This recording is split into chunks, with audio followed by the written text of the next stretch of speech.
Okay, morning. It's going to be an interesting one today. I'm going to do a little bit of chatting before we get Lorraine in here. I've put a tweet out. If you can retweet it, that'd be great. It's going to be a bit, I don't know, it might be a bit busy in here. It might get a bit emotional here. If you haven't seen the title, we are going to interview/play games with Lorraine. Lorraine was very senior at Bungie and has been there since like 1998. I'm going to let her tell her story and talk about it. This isn't a Destiny hate train. I think that's one of the reasons she reached out to me is obviously a lot of anger and hate towards Bungie and a lot of emotion, and felt like she's probably the one that needs to display any of those things, and it's hard when you see like the internet sort of acting on your behalf. It's going to be pretty casual. I think people are going to expect a little bit more from this, and like, I don't know, reveal secrets about Bungie and this, that, and the other, and it's not really the intention of it.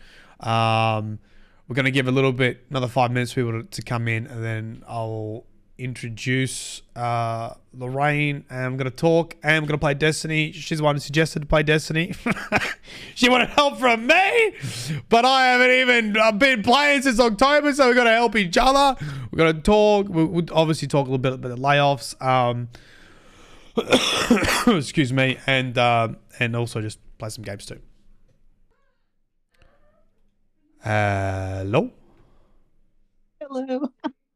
Hey, Lorraine. G'day. G'day. Have you ever said g'day to anyone in real life, apart from just now? No.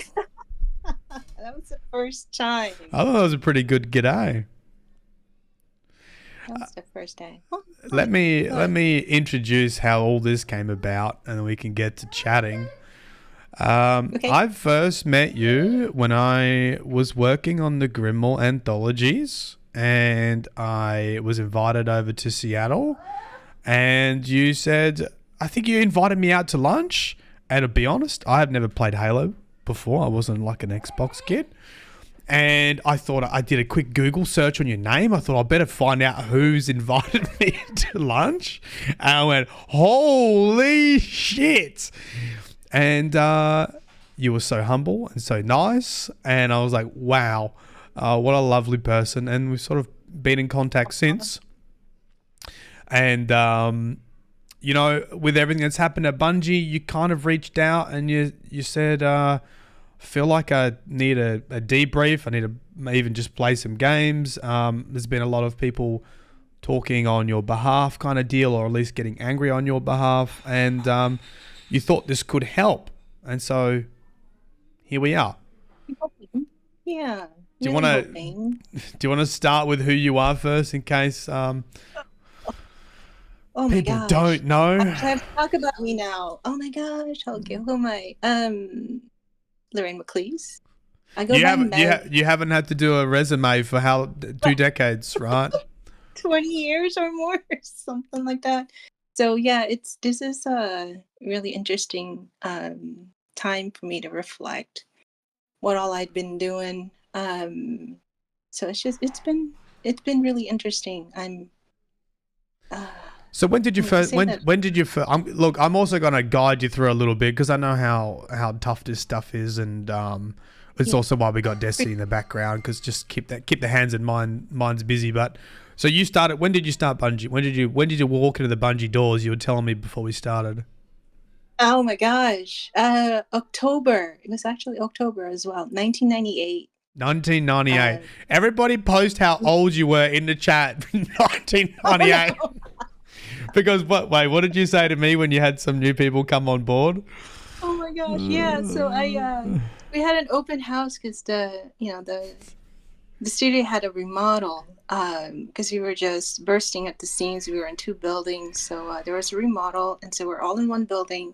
So there's a grand open house, and somebody stopped me like at the water cooler moment and said, "Oh, you're Lorraine," and says, "Yes, hi, do I know you?" And he introduced himself and said that he grew up playing like Halo, but also had to tell me that he wasn't born yet when I started working at Bungie. Yeah, we have a couple people in chat that just said I did not exist.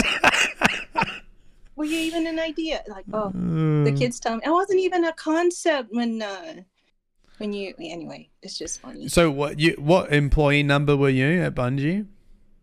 Somewhere between 25 and 35, something like that. Between 25 and 35. And you said your husband was what, like 5? He was employee number 5. Yeah, it's funny too that he was he started as an artist, and the first 2 artists they hired were both colorblind. Wait, is he colorblind? Yes, he has protanopia. Which is hilarious to me. And here I'm going to give you my first funny story, and it's not necessarily about me, but is Halo 2 was about to ship, and so he's moved on from doing the big stuff, like the human guns, working on the flood, yada yada. And he's like going ta-da, because I'm picking up for lunch, and he goes to ta-da, funnily, like on these decorator objects. And I don't know if you guys know what those are, like the little detail objects like ammo bags, ammo crates, ammo boxes, right? And so I asked him, oh, is red the new standard color? Normally it's olive drab. And he goes, what are you talking about? It's the same color as the rocket launcher. Yeah, the rocket launcher is red too. And he stands up from his cubicle and started yelling, what the fuck? Why didn't anybody tell me? Wait, so he discovered he was colorblind whilst working on Halo? No. Is that what he's saying? No, what I'm saying is he had picked a color for the rocket launcher and thought it was olive drab. He was doing a color picker, right? Because he looked at olive drab, right? But the thing is, it was from a picture that was a scan of a printed swatch. And so if you work in print, you know that a printed swatch is made up of CMYK colors. So he must have picked a part of the picture that had a little bit of the magenta in it. And so to him, that looked right. Oh, so he didn't, right. But he did he know that he had like color blindness or that issue or no? Oh yeah, he knew. Oh, okay, but he couldn't tell the difference and no one said anything else. Yeah. And nobody corrected him because he was the gun expert. Wait, so is this still in the game? Is this still the way it is? We shifted in Combat Evolved. The rocket launcher had a red, rusty-looking casing, if you guys remember. And so that was really funny. And so he changed it. And so I put on a post-it note the color band in Photoshop. I told, okay, this part is yellow, here's where the red is, and here's where the green and blue. And so he kept that post-it note on his screen for a long time, so he could get the colors correct. But when Halo 3 came around, he had moved off of core dev and started working on just largely like story, backstory, Halo Bible, that kind of stuff, and working on the commercials, working on script. I mean, he was working on scripts pretty much the entire time there. But and anyway, I guess that's what probably the what we're going to talk about today is some of these funny stories and kind of reflect on your time at Bungie, because you've been there for a very long time. And I do want to just briefly touch on obviously the layoffs and that you were let go as well, and give you a moment to talk about that, just to set expectations. This is not like a Bungie hate train, and it was one of the reasons Lorraine kind of reached out is, it's hard. I'm going to let you actually speak for it, but this is the impression I got when you sent me the message, is like,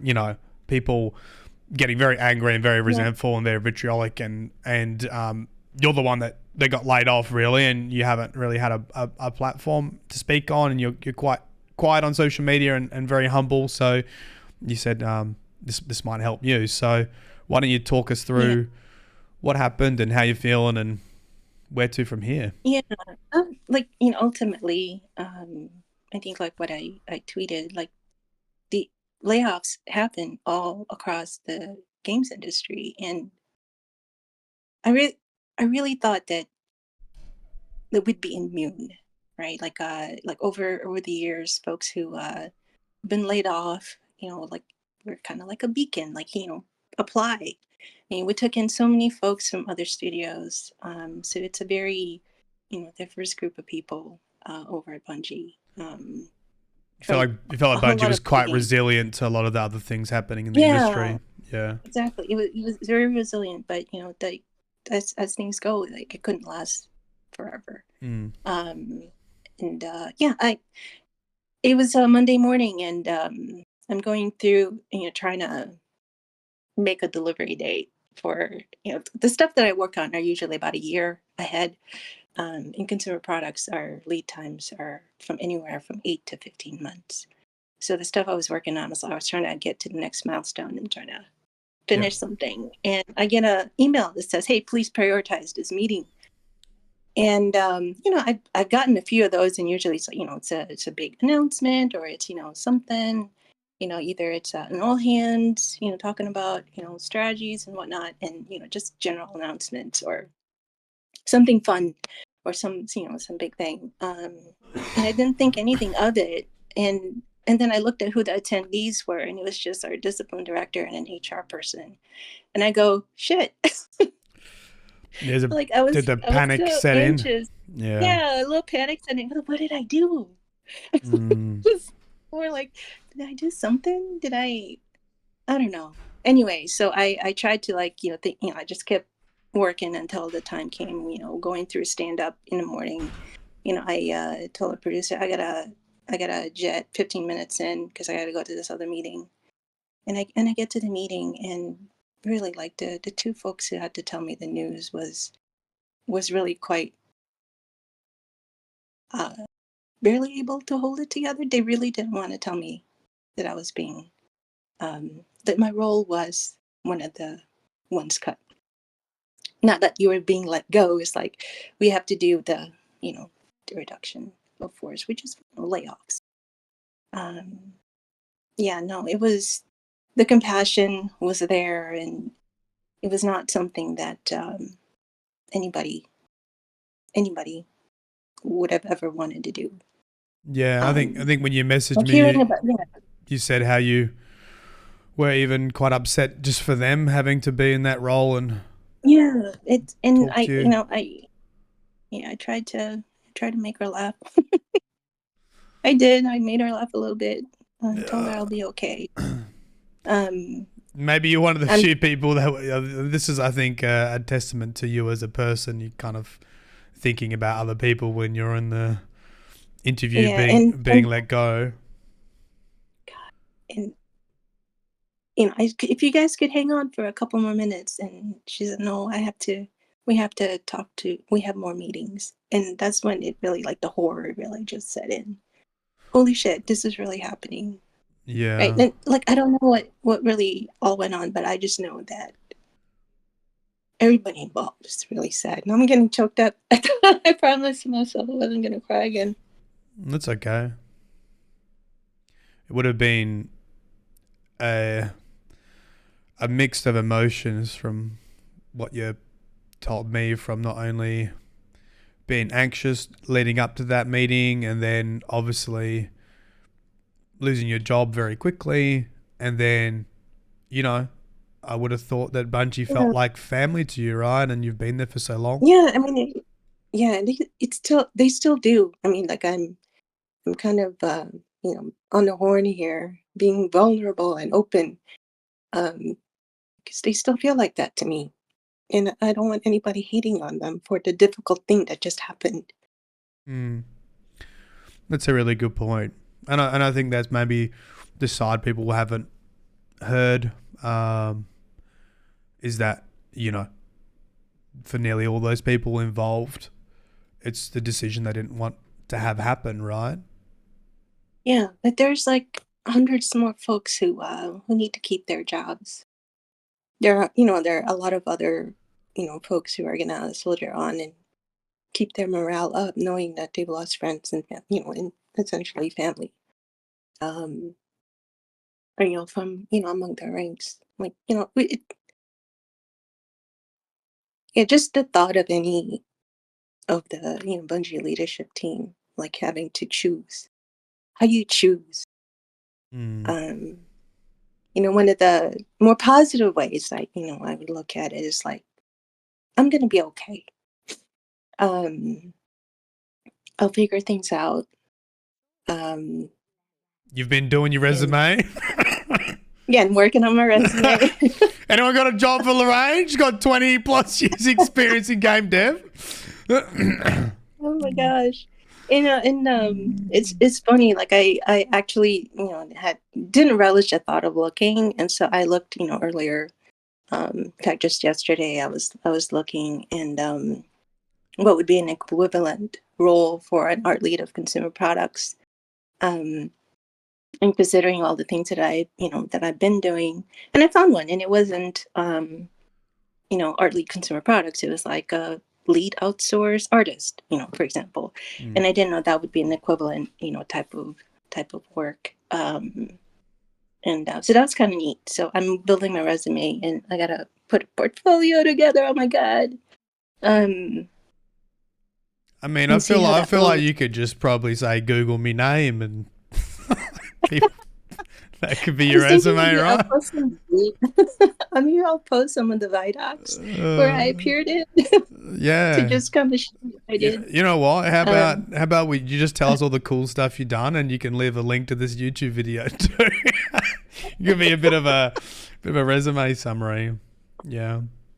somewhere. Yeah, a few of the folks, at the office said, asked me, why don't you have an art station? I'm like, I'm too busy, and I don't know that. I don't know. It's one of those things. Uh, is it obvious I'm shy, Matt?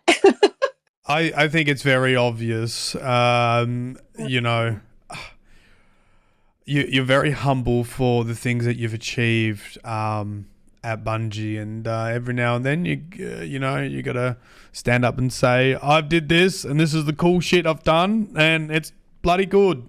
And I think that's what we're probably here to. I think that's what we're here to do as well, I just right? I think have it's. that. Yeah, I'll record that. I'll play that back, and I'll just hit the play button every time I need to feel like Yeah, I'll get a soundbite. yeah, we'll get a clip of that, right? You can play it for some motivation. Is anything else you want to say about the layoffs before we kind of just talk a bit um, more about cool stuff at Bungie that you've been involved with? I don't know, like what.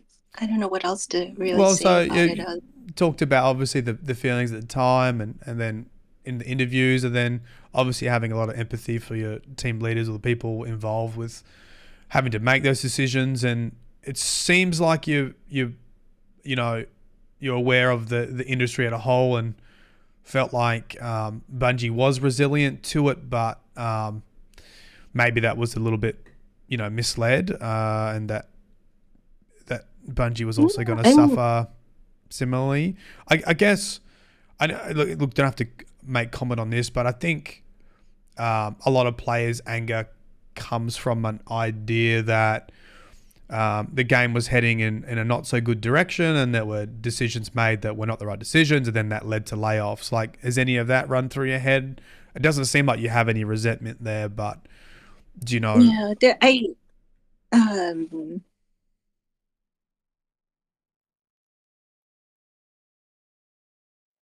we all kind of look at the data, right? And it does take a while to steer the ship. Mm-hmm. It's a pretty big boat. Yeah, Um, and I mean, it's easy to draw those connections. Yeah, you mean like I'm saying it right there, right? Those connections are yeah, made. And I'm not of the mind to make those connections yeah, necessarily, but everything has a cause and effect, right? Like there are a lot of factors at work that kind of led to this moment, and I don't know what those factors are. yeah. It's And easy to say that we should have done yeah, this, we it's should have easy done that, and that shoulda, that would have, like, because it's so easy saved to Destiny say over a you should have decade. known. Mm. Yeah, it should have been easy to see, right? But how old is the game? Think of the successes that the game has had, and it's actually, quite wonderful to, to think back and see like how, it the game set a standard for what live service games would be, and uh, what is the word, action MMO is like. Yeah. So many other games that I've grown to enjoy, had a feel like Destiny, like playing Starfield right now, and I look at it and it feels like the way like D1 felt, the atmosphere, the feel, and all of that, and even their visual design for like the UI and just overall feel, kind of captured that space age sort of look. Mm-hmm. That I know that we really leaned on in D1. Yeah. Yeah, I mean, Well, it sounds like you don't but it's have a lot of resentment there that a lot of people do, to be honest. yeah, no, I don't. We It's not like anybody went out of their way to make things not work.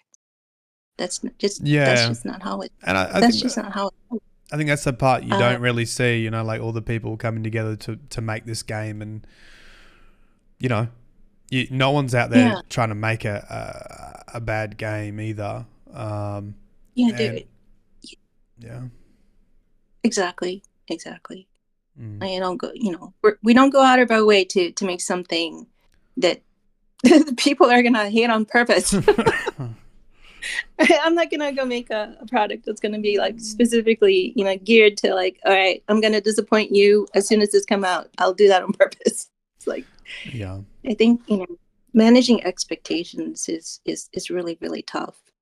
Um, it's tough all around. Like expectations on the day to day, on how we work, the things that we say to each other, um, like how we communicate. Like those are all like going through some filter or other.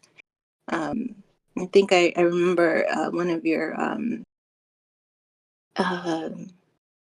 streams. I think you were talking about um, people are hating on Destiny, but when you reach out and to them, they were just having a bad day.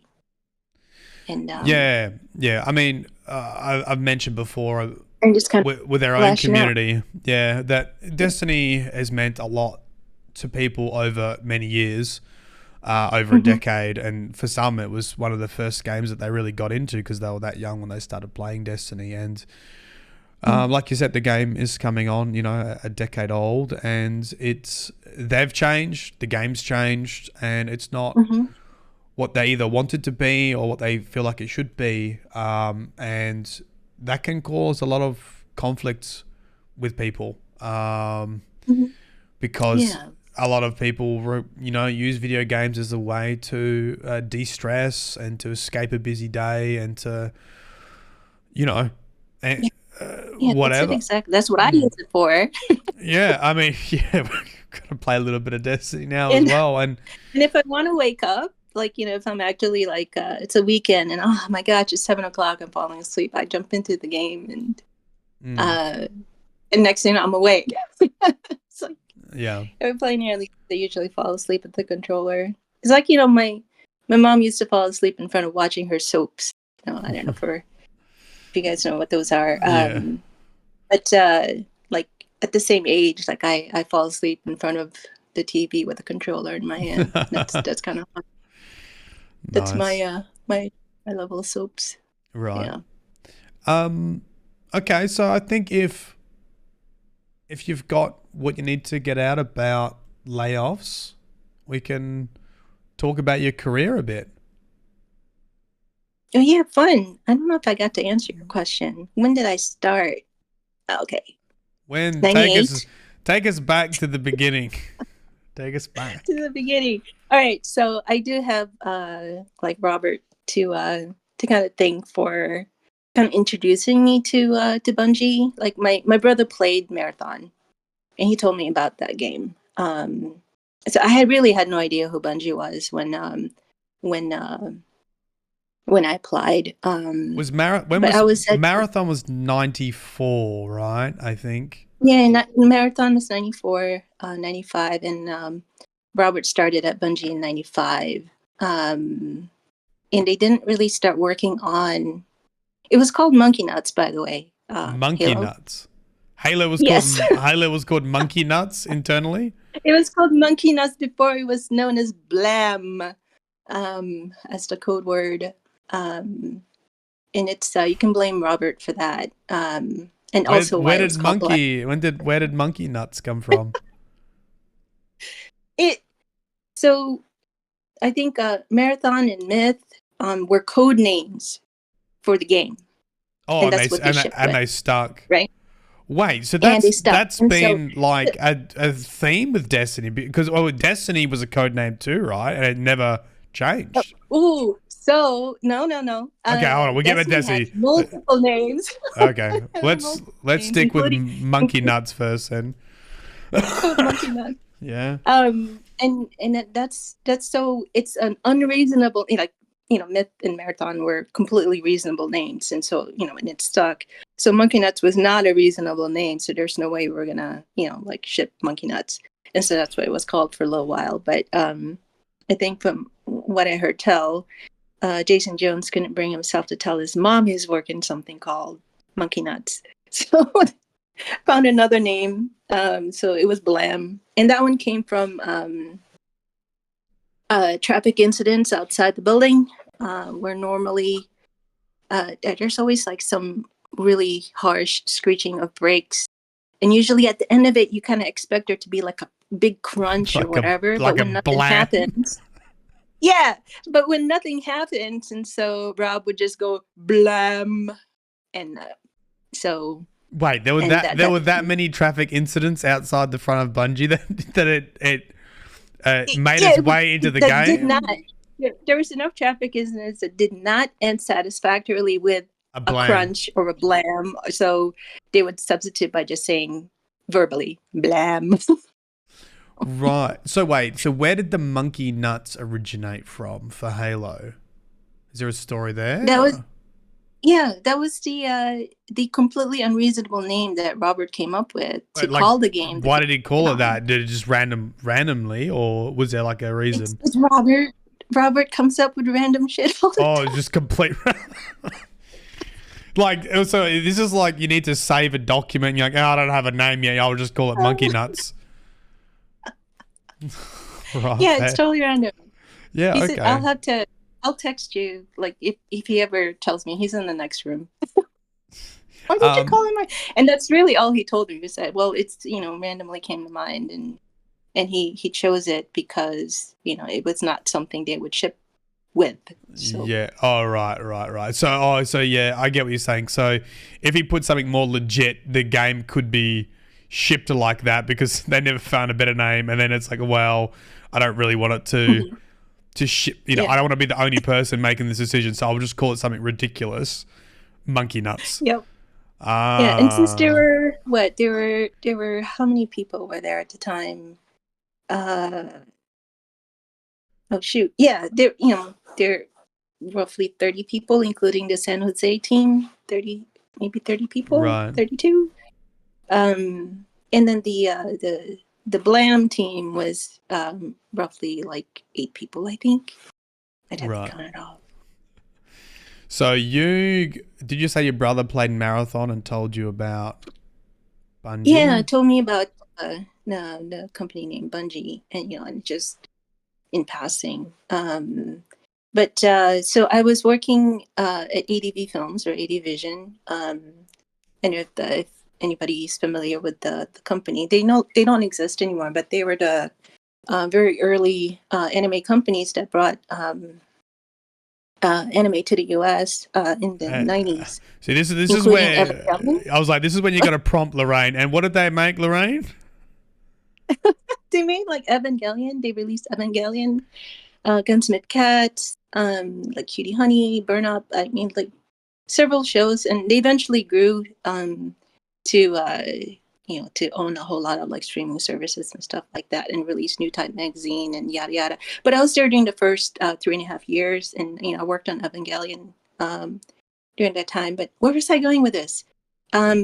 Hold on. I was in just Houston. A quick reminder. I'm going to do quick prompts. Is this in your resume? Because I feel like this is It's so far down on the, because that's like, how long? That was in 94, 95. So I don't know if Yeah, there's but room on one. I want to keep it to that's the one point of a page. that's the point of a resume. Is like uh, people probably All interview right, you for a I'm new making job are notes. probably like, holy shit. Yeah, I mean, I'm making notes. it's a very notable anime, so I think if you've been involved with it, you probably should put it down. Okay, I'll definitely put it Okay, down. okay, good, okay, Um, good. What was your role what there? was it? It's okay if we I sidetrack. was What was your role there? oh, yeah, I was art director. I was the third person they hired full time. So I created the art department and set up all of the printing, like essentially arranged the way we were going to create packaging and all of the advertisements and everything print. So I essentially created the art department for that company. Well, I Um, mean, I think that's like pretty massive because when people think of that anime, they think of like some of the best art direction in well, anime but it's like the ever. I can't take credit for the anime itself existing because it was an animation distribution company that I work for. So Right, we brought it to the US. Now, right. however, the thing that I get to say now, because it's they don't exist anymore and nobody's going to get in trouble, is that all the covers for the VHS release for Evangelion, for Neon Genesis Evangelion, I had to redraw every single cover. Right. Uh, Do you have them? and and I had to do that without the parent or the Gynax, the company that made it, without them really knowing that we did that. And the reason I had to do it because the technology at the time, like in the mid '90s, like y- w- there wasn't any like high print res stuff that they were sending us that we could really use to market the game. It was all like cute girls and seductive poses, and really, it's a giant robot show. Right. So you're just like, you know what? And, We'll just redraw it. Yeah, it's be easy. so, so I redrew a whole bunch of the art to make them print resolution, to make them crisp, so they look like cell, it's like cell animation, like pieces. Um, so all the covers I had to redraw and essentially recreate or reproduce, however one you call it. Um, so that it was nice and crisp, and it also looked good, like once it's turned into a laser disc cover and making it into a poster, stuff like that. Because doing stuff in print res, and all we had were slides, which we could get scanned, but it was like super fuzzy. It never looked crisp. Yeah, it was just a desktop publishing or whatever you want to call it during that time. It was just relatively primitive. Right. So, so I had to like do a whole lot of that. But yeah, while I was there, like I ran a team of 6 to 7 graphic designers, and we produced roughly four to eight VHS releases. Like really four, but then there's the dubbed and subtitled. But each one of those get their own packaging, with the little subtle changes here or there. Um, and then I had like to do all of the posters. We had to do the anime like convention circuit, and so we staffed that too. So we pack up and go places and sell our wares at conventions. Right. So if Yeah, it was. anyone Yeah, living in the US has been a fan of I don't even know how to say it properly. Evan- Evangelion. Evangelion. Yeah, I always Evangelion. just read it but never like say it.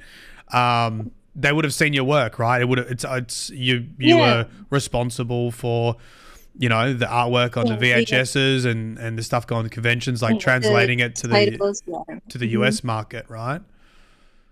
Yep. Yep. Wow. Yeah. Like Yeah, yeah. Those okay. Yeah, I those think that like should be on in your the resume in the for dub. sure. Write it down. Okay.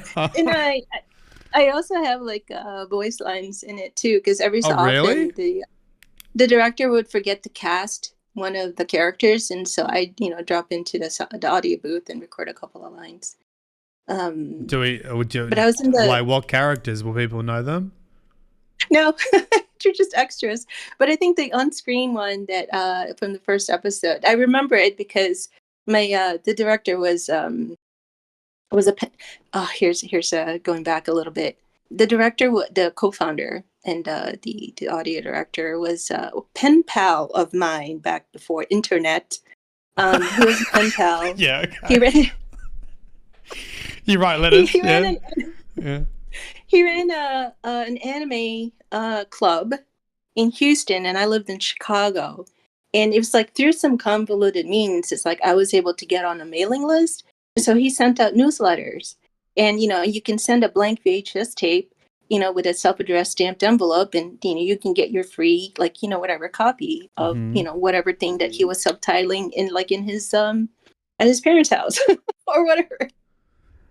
And we became pen pals through that, and I didn't have to pay to get copies. Like, I didn't have like a fee, because I would send drawings of the my favorite anime characters, and he would post, he would publish that in the newsletter.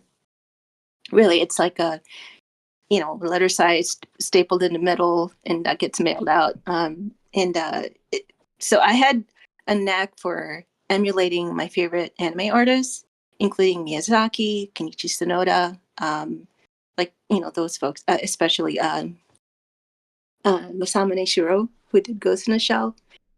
So now here's where we get the link into Oni. Okay, so I we done the pre Bungie, like the Evangelion, and now this links into Oni. Is that right? Yeah, and so my I had this illustration. I'll have to send it to you. I had this illustration. Yeah, if you have at the any American like visual things, we'll maybe get a collection of them, and I can show them on another stream or put them in a video. Okay. So I met Robert at the American Academy of Art in illustration class. Okay. And This is your husband, by the way. This is my husband. Yeah. Yeah, he's my husband. And he was employee number 5 at Bungie. Yeah. Back in the mid '90s. So anyway, portfolio day, I had an illustration up. Portfolio day at the academy is essentially putting up your best work, and then the whole class would help you arrange it in a in the right order, like curating the portfolio. Mm-hmm. And that was one of my stronger pieces. And said, yes, lead with that. And then, put everything in order. And so he remembered that illustration. And so when it came time to work on Blam, they needed a concept artist. He remembered that, because what I drew was an illustration of space marines fighting aliens on another planet. Wait, so that was your illustration before you were even working at Bungie? Before, right. And I did that when I was, 19 or 20. Do you have that original still? Yeah, it's framed. I had it like museum quality framed. It's in the office. Is it in reach? Like no. Well, it could be. No, sorry. It was actually more. No, it was actually more deserty. Sorry, like not Halo Reach. Like, if you would you want to put your camera on for a second to show people? Like, can you? Oh, I'd have to go downstairs. Okay, that's fine. 1 second. Okay. Hold on. Okay. Right. Where's? Oh, you're sitting with me. Do you have this emote, by the way? Hold on. Do you have that emote? The sitting on the couch emote. I don't think so. I'm not too sure. Oh, you can only get it by doing the dares. Oh, sorry, dares? in the game. Yeah, no, sorry. We are in the game. In the game. I was like, I'm not too sure what we're talking about. Let's see. Okay. How do I turn this on? Hi. Hold on.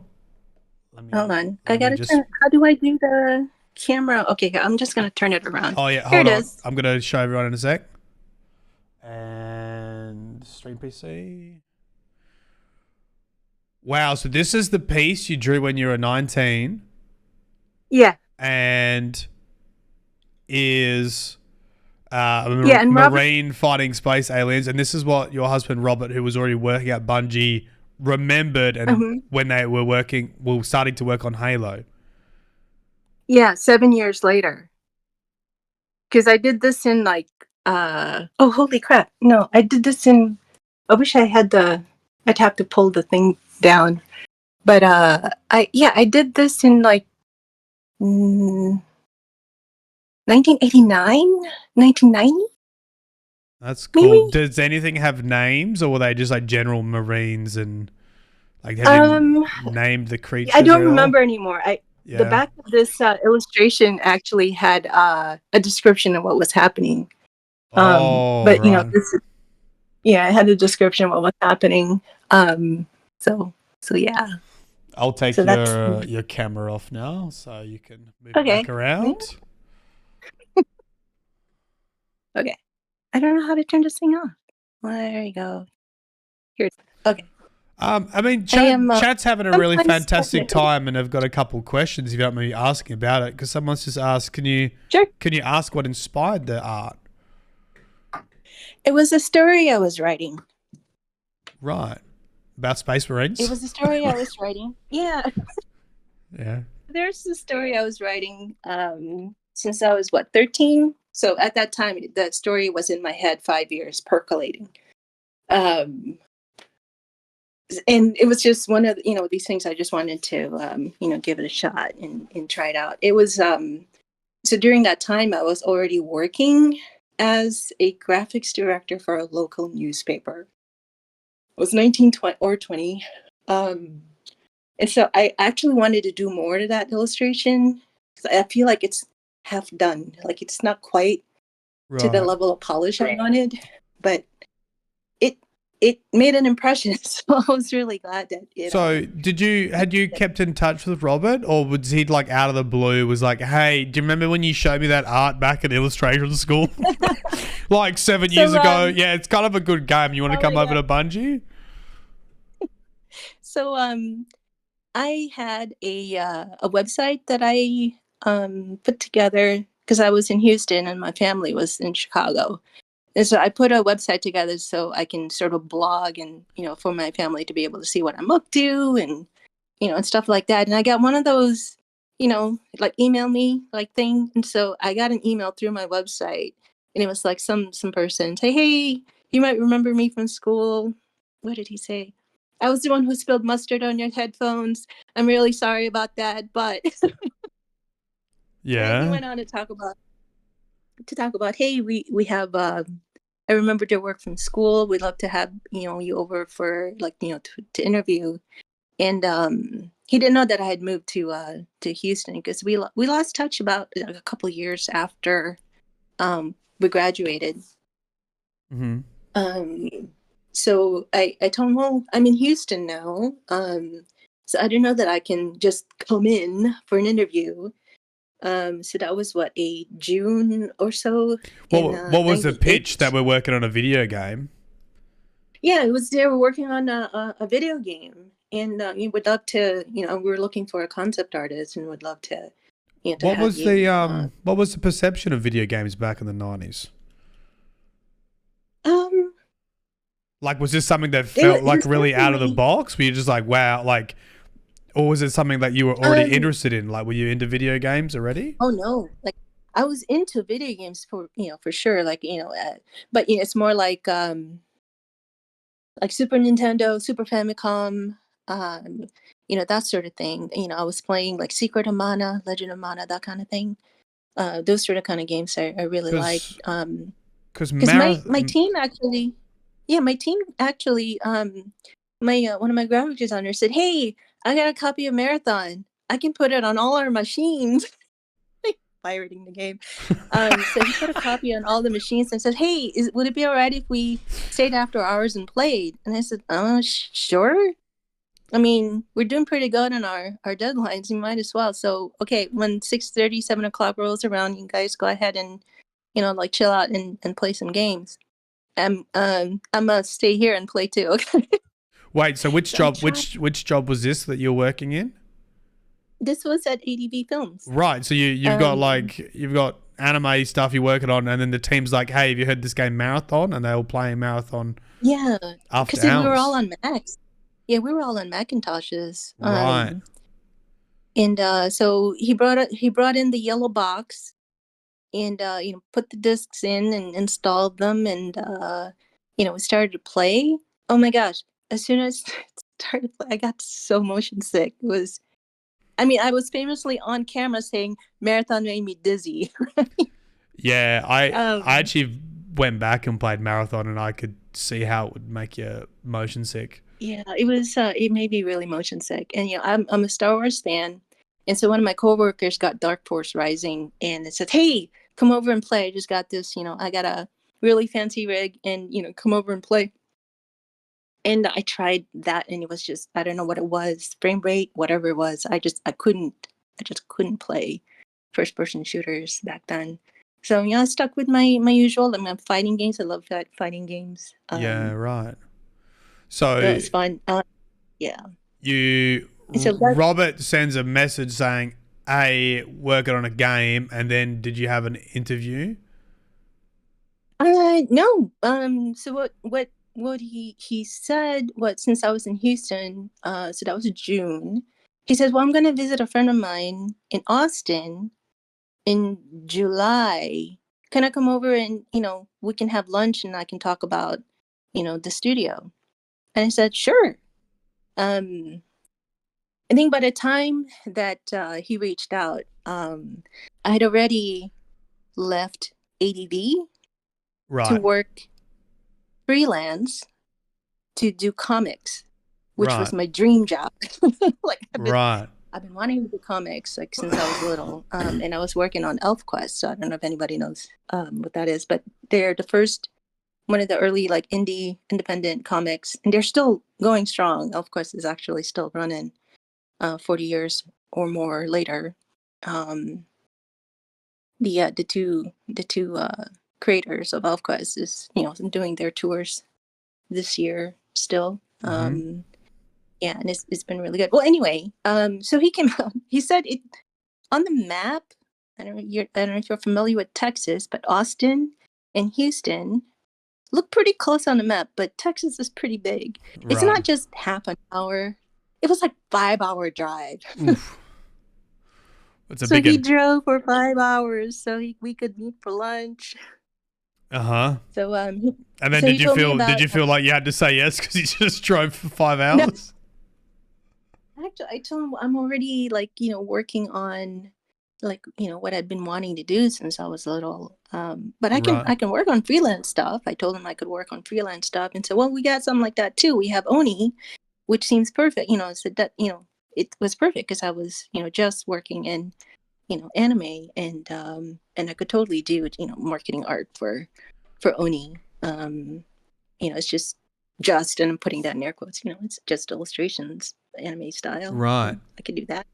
So that they were like, you want a Um, job? You're like, nah, I'll just do some contract work for you if that's okay. And Oni was like, a could you apply? Like, contract. anyways, Yeah. yeah. So yeah, it was freelance contract. So I said I could probably do that. So this was in July, like when we finally, caught up with each other and just hung out and played video games. And and then he went on his way. And a couple months later, so around like end of September, I kind of felt, end of August, early September, I felt like, I'm working from home. Might as well work from home near family. And Mm-hmm. so, you know, pulled up and moved back to Chicago. And so that October, so Robert gave me a contact info, for like the freelance work. And so I called him up, and it was Max Hoberman. I don't know if you guys are familiar with the name, but he was the multiplayer lead, eventually multiplayer lead, full for Halo 2, and he formed a certain affinity many years later. But anyway, so he said, talk to Max. Here's his number. Give him a call. When whenever you're ready to do the stuff. And so I gave him a call and said, I'm actually in town. I have a few days before my next script comes in. Sure, I'd love to talk if you guys are open. And he said, can you come the next day, tomorrow? And that was the last time I actually had to prepare my resume, because I had to update my resume then too, because oh my gosh, so it was 98 was the last time I updated my resume. Holy shit. Oh my God. There you go. We're working it out. I mean, Yeah, thank you. This is like therapy by Myelin. yeah. We were like, we're slowly. I'm helping you write your resume as we go. Um, Yeah, unpacking everything. Yeah, so hold that's on. funny. And yeah. I want to come back to this thread, but I think people. What did you do with Oni? Like, what was the contract stuff you did for Oni? Like, have you got some cool stories there? It was illustrations, like the first marketing piece for Oni and all the others that came after. The So, uh so, the so flying all of it. all the other ones that came after. The the fly-in screens. I think folks might remember if you played Oni. The fly-in screens when a character actually starts talking, like a picture of the character flies in from the side of the Right, screen. right. So there's Yeah, so stuff I in did game the as well. So the all the marketing yeah, so stuff, and that's then the stuff. the like loading Mhm. screens, flying screens. Yeah. Yeah, the win-loss screens. I finished those up. Because when we got acquired, we were in the middle of all of that. And the San Jose team, not all of them came over. And that included their lead artist, Alex Mm-hmm. Okita. And so, in order to kind of finish the work, again, this is where like being adaptable, right? Like I went in and I put my own spin on the art because I needed to make them kind of uniform anyway. I felt like I needed to make them a little bit more uniform, so it kind of matched the marketing art a little bit more.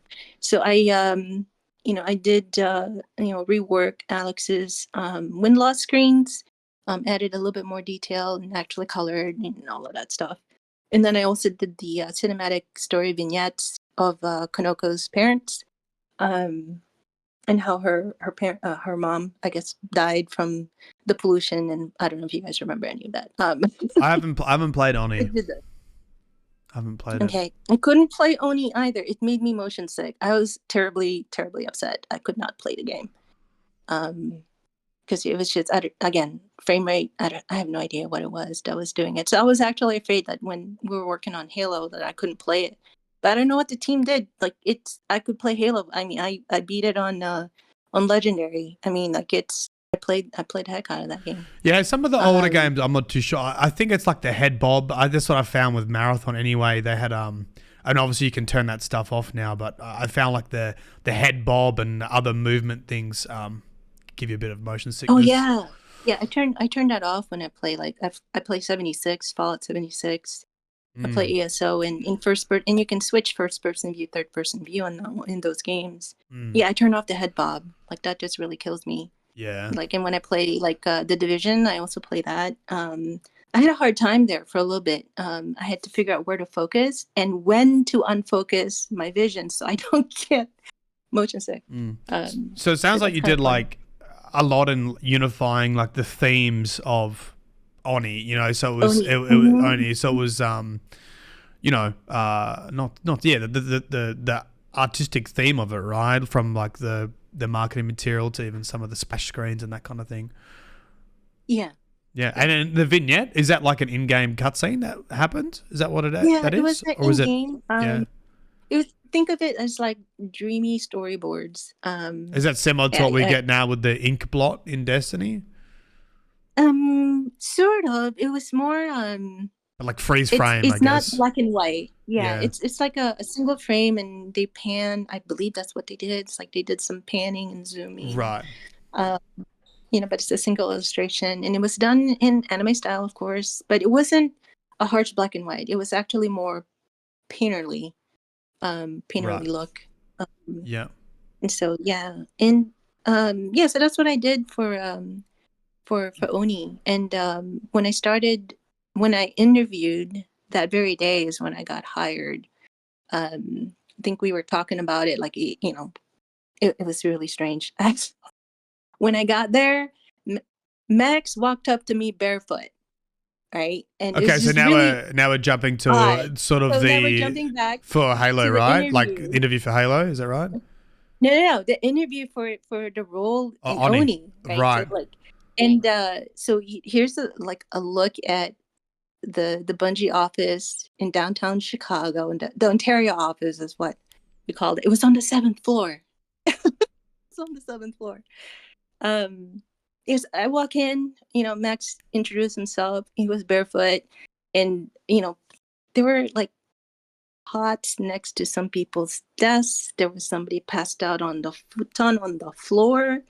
And I didn't know at the time they were shipping Myth 2 during that time, October of '98. They were in the last stages of Myth 2. And I think at the time, I think Robert mentioned that he and Jones rewrote everything in like 2 weeks. Like they reworked the script, the text dialogue, or whatever the story. I think they were reworking that. And so I finally like caught up to Robert.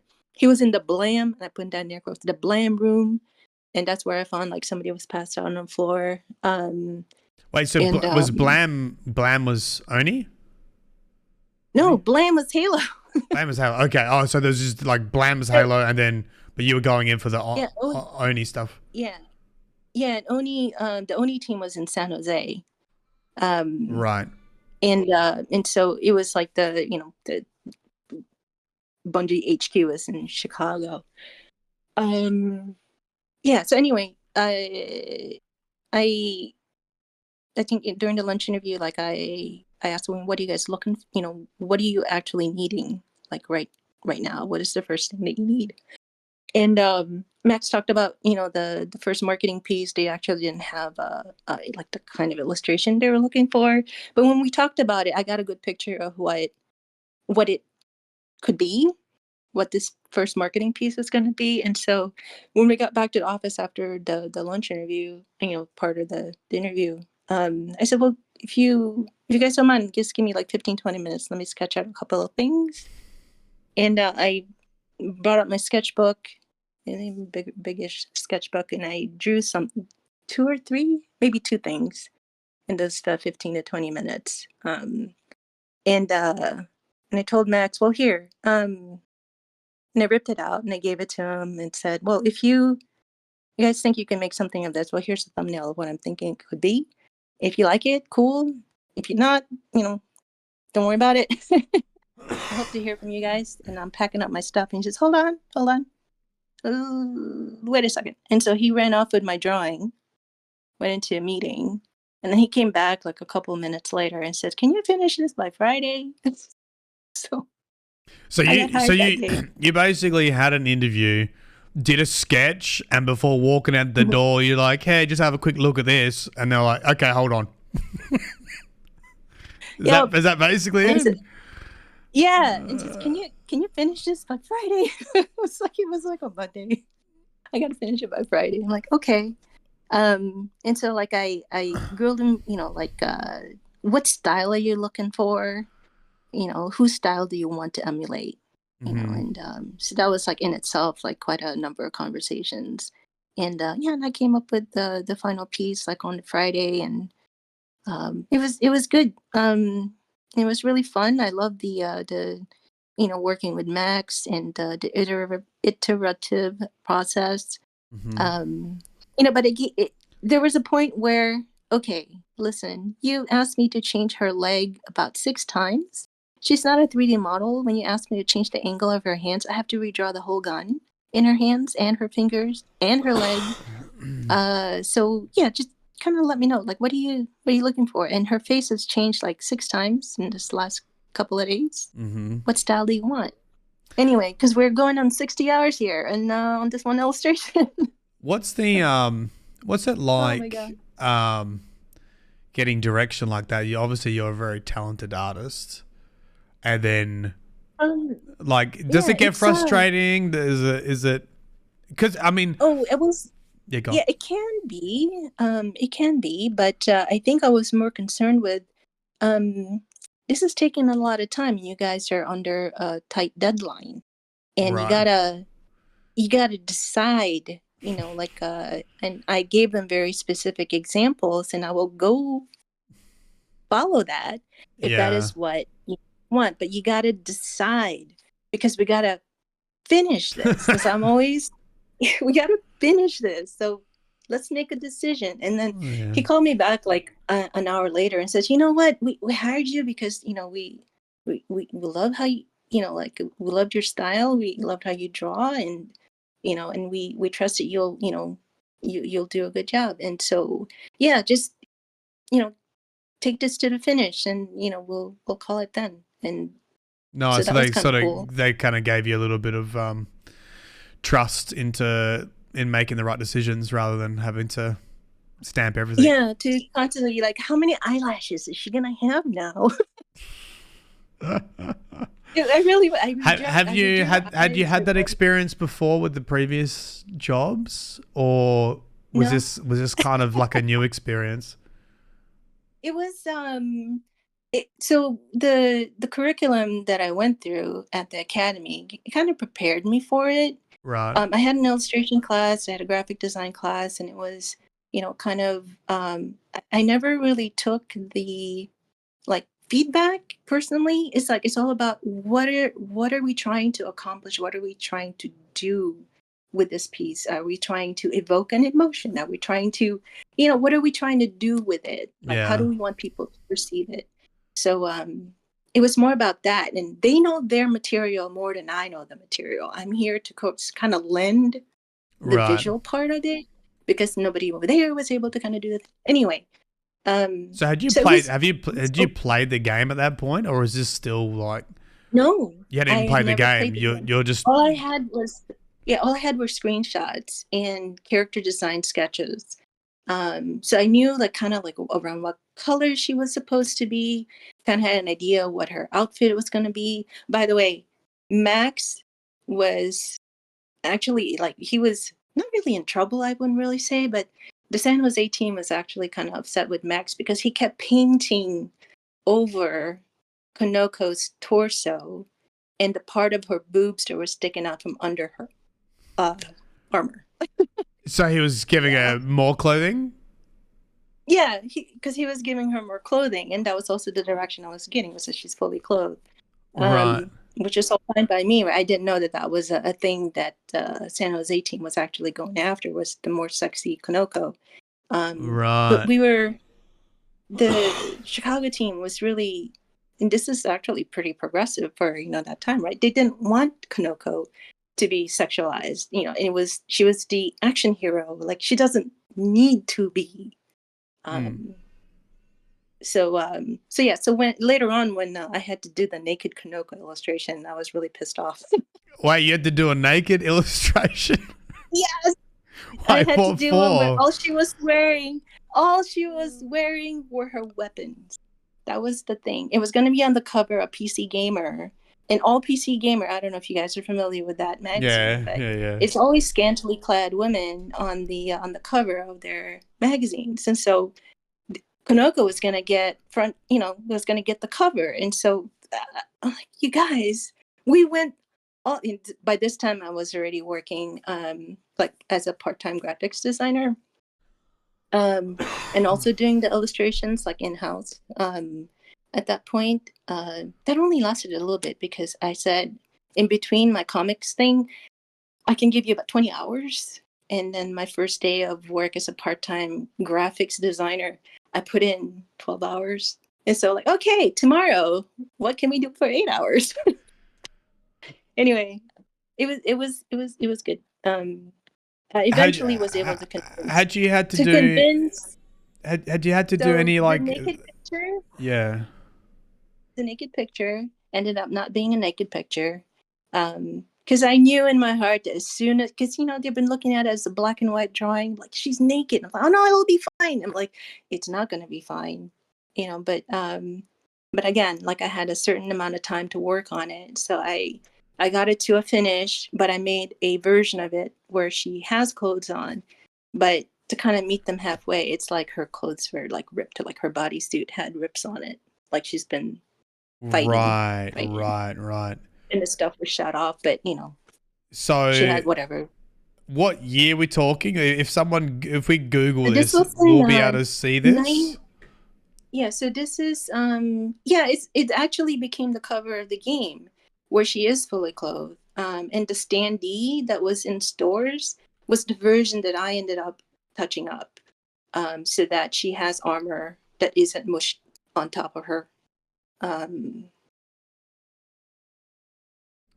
can actually Right. look it up. It's Oh, I see. Oni. I see it now with the clothing ripped. I'll see if I can show chat. Opening a new tab. Yeah, like her. Hold on. Right here. Let me see if I could. Stream I'm gonna PC. stick a couple of pictures. Yeah, I mean, if you've got pictures, you can put it in Discord, and I'll show. Yeah, let me see. Yeah, I see. If I Like can find she's it. her top's kind of all ripped up. Right. So that was your halfway because they wanted like, hey, we want a naked Oni picture. Yeah, And you're like, and what well, kind of sucked there was PC Gamer decided to just put her head in a circle and like do like a timeline thing. And so it was kind of and I developed carpal tunnel doing that illustration because all the bullets around her waist, um that was not a 3D like image. So I had to draw, there were like 3 to 6 lines, curved lines per bullet. And I had to hand draw that and make it look correct. So I just remember, just because of the amount of time I had, I couldn't. all of Twitch chats basically saying it's a hand cannon, like the weapon that she has. So we Everyone's can saying, thank Robert for that gun. So I got a lot of coaching from Robert on how to draw guns. yeah, Working on Oni, because I'd never drawn guns prior to working on Oni. yeah. I'd drawn plenty of bows and arrows and swords, right? But no guns. I drew spaceships, like fighter jets and whatnot. Let's see. I'm gonna put in a couple of. I'm gonna put all these in here. I'll send you several pictures. Yeah, I'll bring it up and show chat if you've got any photos you want to share.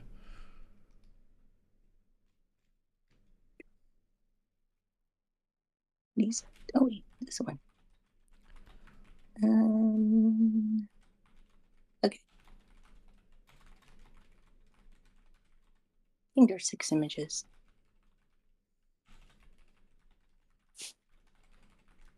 Yeah, so we made I think there was a loading screen. I'm trying to remember if it got used in a loading screen or this was just a wallpaper. Hold on. If it was just a wallpaper. Yeah, and so the second image there, where it's kind of a low angle view of you're looking up at Kanoko. Hold on 1 second. Oh, okay. Okay. Down, like, yeah, looking up at is her name Kanoko? She's like shooting downwards. Actually, hold on. Hold on. No, the second image. Yep. The second, I think hold on. I don't know which one is the second image. So the one of her surrounded by glass and a whole bunch of bullets, and she's kind of shooting and kind of wincing, flying backwards. That was the cover of issue 0 of the comic. So I did that one like roughly. I think the signature should have a year on it. Oh yeah, I can see her. And it is in. Why did I put a year on there? It just said December 11th. There's no year on there. There's no year on there. But I did for the cover of Oni issue 0 comic. So it's like the sort of what did they call them?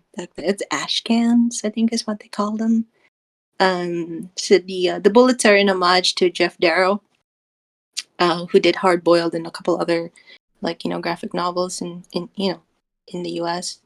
I kind of got the thumbnails for those bullets from Robert, because I have no idea what a rimfire shell casings are supposed to look like. Yeah, you said you hadn't drawn guns very much, but then I'm looking at this this Halo picture here that has a full arsenal of weapons.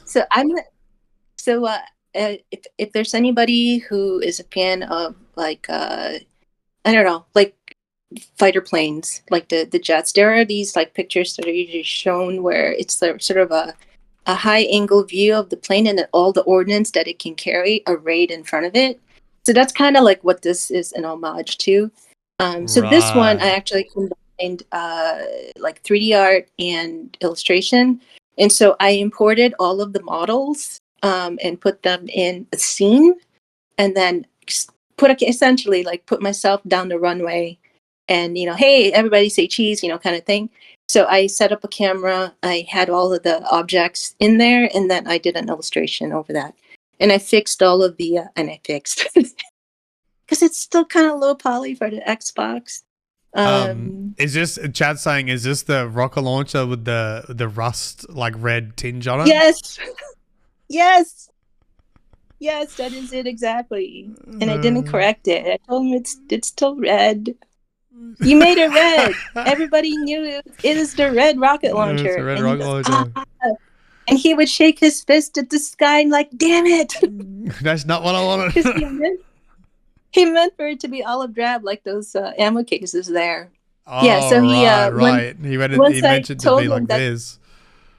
Yeah, so I told him the ammo case he just made and checked into the game was like it's red. He made it red, and so he fixed it right away. But yeah, it's just kind of funny. This is also where I asked, and this is from all the lessons of talking about the guns and where the barrel of the gun leads to the receiver and the firing pin, blah blah yada yada yada. I asked Robert, where is the ejection port on the battle rifle? It's not on this model. And he goes, what? There totally is one. I said, look, nothing. And it's like, shit. Because he forgot to put one in. And so the drawing here is the only place where the ejection port is. Because in the game, you never see it. Because the chief fires it. It's off. It's like off screen, is it? Yeah, it's off screen. And then in third person view, when you're playing multiplayer, it's like everybody's running around all over the place. You don't really even get to see it. So he never put it on the texture. And so I had to add it in, and it had to be correct. And so I had him, well, you're gonna have to draw what that's supposed to look like. But he drew it on a side view. I'm like, no, I got to do that in an angle. You could at least drawn it right on top of my drawing. No, I had to redraw it anyway. Right, so a bit of a fun fact. So technically the BR doesn't have an ejection port in the game. I know, but the bullets are still like coming out. The bullets are coming out. But obviously you've had to draw it when you've done these other pictures that show the full gun, right? Yeah. Nice. Yeah, and then so it was fun. So this was the opening spread for the gallery of the holographic novel. So that was a really fun project to work on too. Just I threw the franchise development group reps under the bus on that one. I feel so bad. If you guys ever read the what do you call that? The foreword that I wrote. Right. It was so harsh. I just had no filters. I was just like everybody else at the studio. I just had no filters. For the graphic novel. I just kind of told it. What did you say in it? Oh my god! I don't. You don't want to repeat it? You guys can read it for yourself if you have it. You can read it. Do you mean harsh? Or is it like who were you mean towards? The company? Was mean. It was mean. He was mean, Matt. It was mean? That's right. I'm mean all the time. It was mean. Was it honest? I think it was mean. It was honest, but it was mean. Right. I think so. Anyway, looking back on it, I think it was mean. And 343 has re-released the graphic novel, and they have a different foreword. So thankfully, those words will not. They took it out. And I'm totally fine with that. It's good. It's good. It's all good. Oh, well, we got it covered up. While we got these images here, we might as well speak about them. We still, sure. On the timeline of the lore of Lorraine, we're still kind of not at Halo yet, but I'm happy to take a quick sidetrack just to see if you've got any other stories with these images.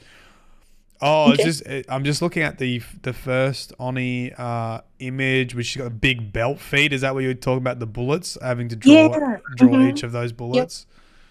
Yep. Yeah, gave you carpal tunnel. Yes. Your carpal tunnel. You don't mess with, yeah. And it was it's a pretty low res image. I'm sorry. No, that's I don't have access to the high res, unfortunately. It exists somewhere. So we used that. That was the standee. I gave her legs because the original image was just kind of cut off. But But yeah, can you imagine if this was her whole picture and all she's wearing are like her guns? It's crazy, right? So anyway, They wanted that ammo belt just to be covering. yeah, Yeah, I can kind of see the position that she's standing in, that you could use the weapons to cover. Yeah, yeah. yeah, it was pretty damn silly. Yeah, yeah, it was really fun. Like, and I used to be able to draw really fast. Like I did these like in really short amount of time. I felt like during those early years, I was able to like illustrate, like, focus on like a thing and, start on it and take it to finish like really fast. Um, And can I be it's really always really fun. ignorant here? Mhm. But how much of this is like?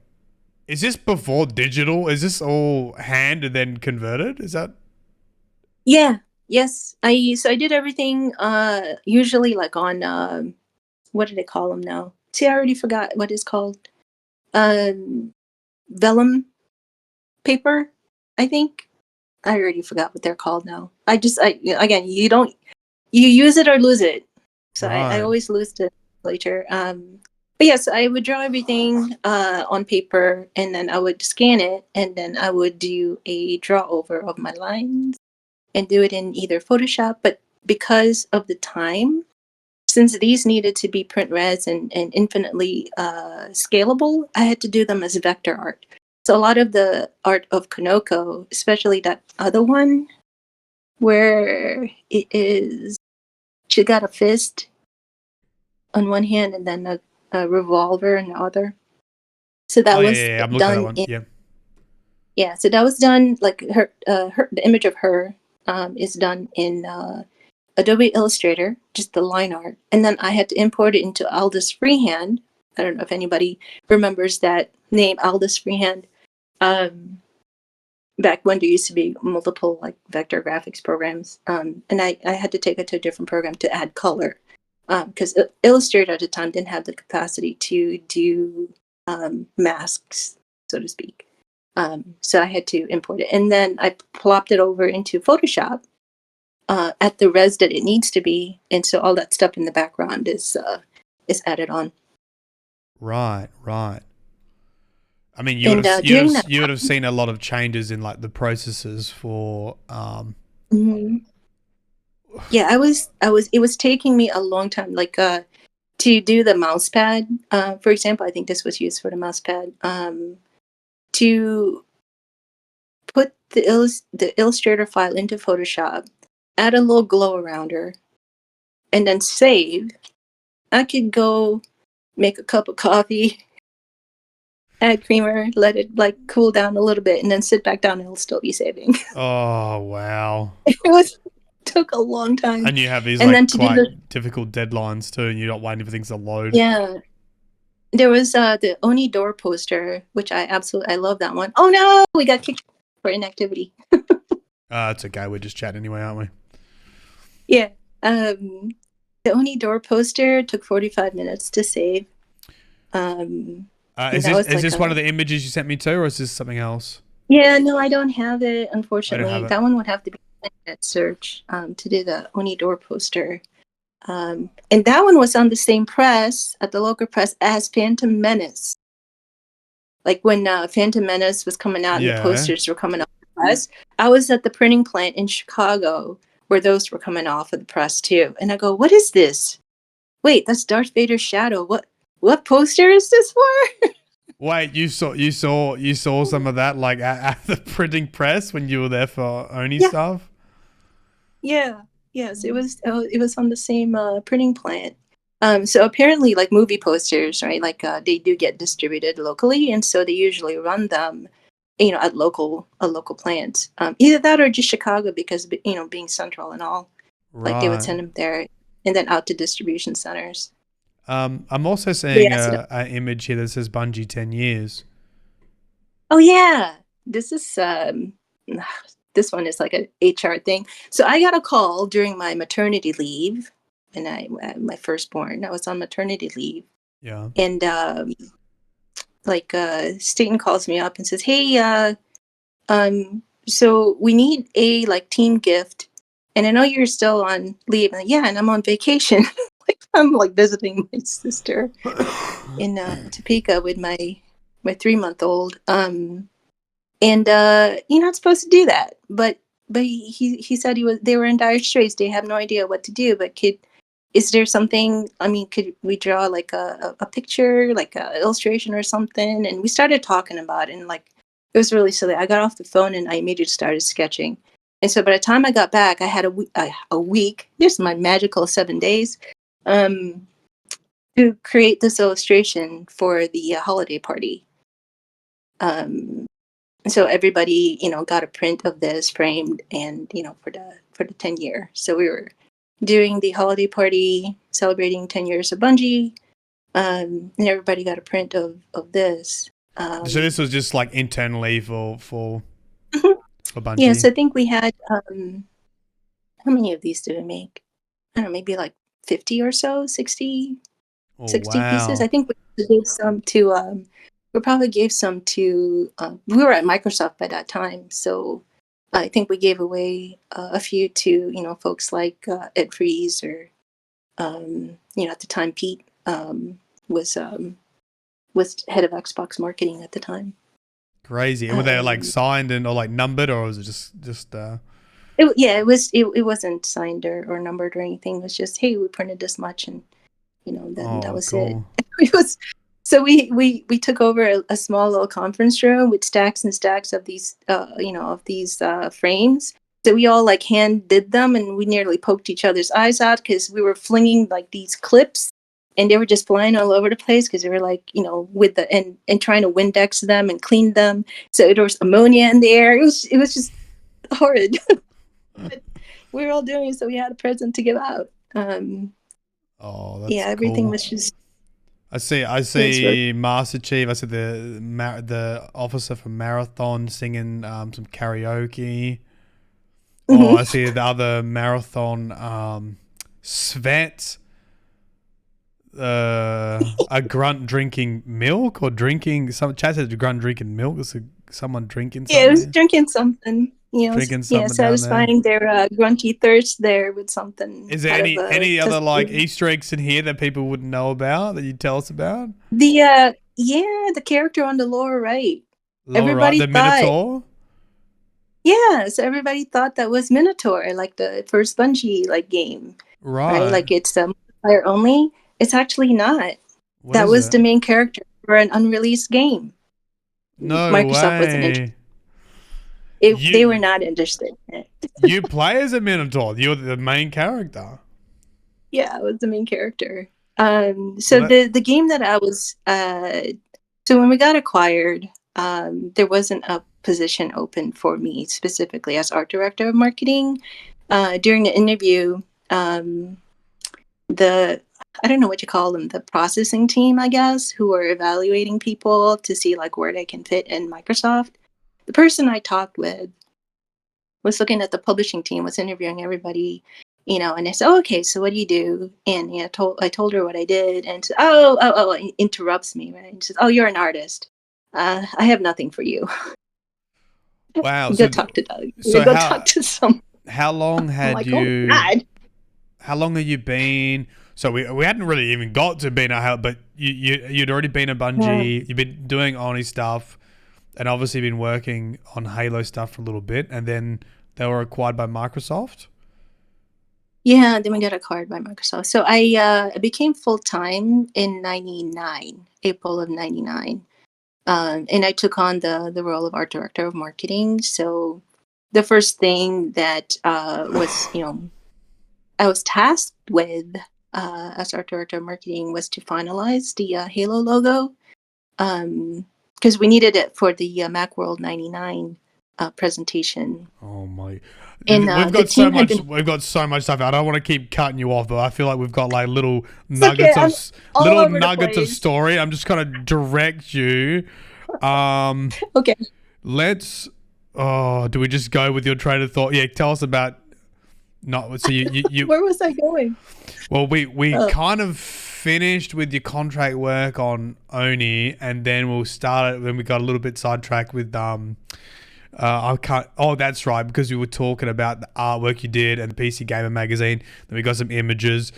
hadn't quite got to getting on board with Halo yet, but this is a good Okay, there's segue the into it. So good.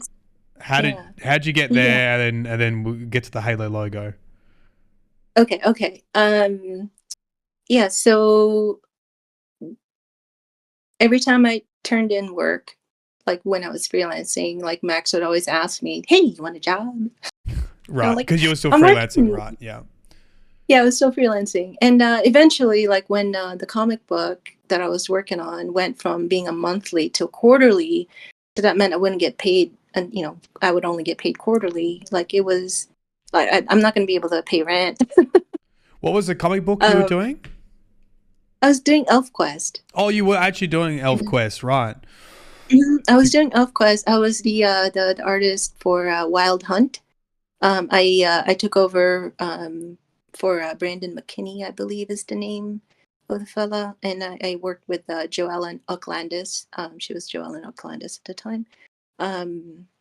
Yeah, so I was penciler, inker, colorist, and letterer. So I did all the art essentially, and also did the lettering for the Wild Hunt series. Right. So that went from sort of being quite regular to every 6 to like months, did you say? Quarterly, yeah, so right? every 3 months. And you'd be doing contract work for Bungie, Yeah, and then for they were like, like, "Hey, you sure you don't want a job?" And then what happened? and then in fact, actually, here, because the first illustration actually was it was just one illustration. I mean, sure, it took a lot of time, but it was still one single illustration, and it paid as much as a full comic book. So Right. that's right, like was it 22 pages of art versus a single illustration. Felt like it was a pretty good deal. It actually paid more. Yeah. So it was good. So and they were, oh my gosh, like the team was just a lot of fun. It was really obvious even back then that everybody really loved what they did. They enjoyed the work that they were doing. It was a really open, like collaborative, like environment, and we actually had a good percentage of the company being women as well. So there was like five women, like even during that time when there was less than 40 people. So Right. it was actually pretty. And so did you transition from contract work to like being employed when you did stuff on Halo? Was that like the first time you like went over? Yeah. So yeah, I did the part-time thing for a couple of months, but it turned out like it's just might as well just I'm sure just dipping my toe in, right? I might as well just go dive in. Yeah. And so yeah, I took on the role for art director of marketing, and we had Oni and Halo that we were working on at the same time. But Oni was already well along, well along. I'd already like done all of the illustrations that Yeah. that we needed for that time, and it was time to kind of focus on Halo for the Macworld reveal, and so it needed the Right. logo. So And the had logo, this been announced yeah, yet? This Macworld reveal, like, hey, this is no, this was the announcement of Halo, right? yeah, this is an announcement of Halo, and no, that it was like this surprise thing at Macworld. It really was. It was the reveal of Halo. Because Bungie Um, was kind of known for games on Mac. Like that's when Marathon was. That was its mhm. point of Yeah, difference, right? Marathon. Right. Yeah, So what year is this? and 1999. 1999, and in '98, like Myth. It was funny because Bungie was being hated on by the Mac community because they started doing simultaneous release with PC. So it's a PC and Mac. It's like, how dare you? Nothing's Also, like changed. on the other Nothing's platform. changed, Lorraine, in 2 decades. Oh my god. So what? People, all the They were getting, yeah. Everybody was like hating on them for betrayal. Like, how dare you? And of course, when we got acquired, we were on Xbox, and so the Mac community was also feeling like super betrayed. That's like, oh my god, yeah. what can we do? I want to get back to the acquired stuff. So what? So what was one of your first like things full time was about delivering the Halo logo for the Macworld reveal? Yes, yes, Right. it Tell me was. about the process of that. So they didn't have a logo yet? What? They did not have a logo yet. What they had were uh, a storage closet full of concepts from the agency they were working with for 5 months prior to me taking on the full-time role. And the team was just not happy with all of the crates of logos they got. And so since it was, this is like pre-digital age, so things were sent over, via mail or courier because, we were downtown. So the agency was also downtown and they would send crates of, the logo on a single foam core board. And so there would be several crates worth of stuff. And the team didn't really like any of them. So like, what are we looking for? And so Max and Chucky or Charlie Goff, so they did the demo that they gave to the agency and the demo that they would give to the press to show off Halo. And I just remember geeking out on the antenna on the warthog. It was swaying back and forth, and when Chucky would drive the warthog around, and he would hit the brakes, and then all of three cyborgs, and that's what they were called at the time. They weren't Master Chiefs, or they were just called cyborgs. Yeah, well, that's in Cyborgs. line with Marathon. They were called cyborgs in Marathon too, right? Yeah. So And wait, oh yeah, keep going. yeah, so I got the tech demo. I got the creative brief, the marketing creative brief of what we were trying to achieve. Then I had all these logos to look at. I'm like, why isn't there's not a single one of these that were close? A lot of them felt like they were an Art Nouveau sort of restaurant. Some of them looked like a diner. Some of them looked like a GI Joe sort of like cartoon rendering. It didn't have that right sort of epic space opera feel. Right. And so I talked to the team, and I kind of inquired, what is the feel that we're going for? And one of the artists, the environment artist, Paul Russell, was the one responsible for, the way the Forerunner architecture looked. He's the one who created a lot of the textures and whatnot. So he, as a graphics designer, he had some specific ideas of what he would also like it to look like. And so, I workshopped a couple of things, and we narrowed the selection of stuff down to maybe about 10 to 12. And then I went to work. And so I cobbled together a lot of the different letter forms, presented like a short form list of here's how it could look, see it in black and white first, do the logo forms first, and see like how it felt. And then we ended up narrowing down to what the final like logo forms actually look like, that we kind of launched with for Macworld. But the textures on the inside still needed a lot of work. So I got a bunch of different textures from Paul, and then I applied it the way it looks in the Macworld announce.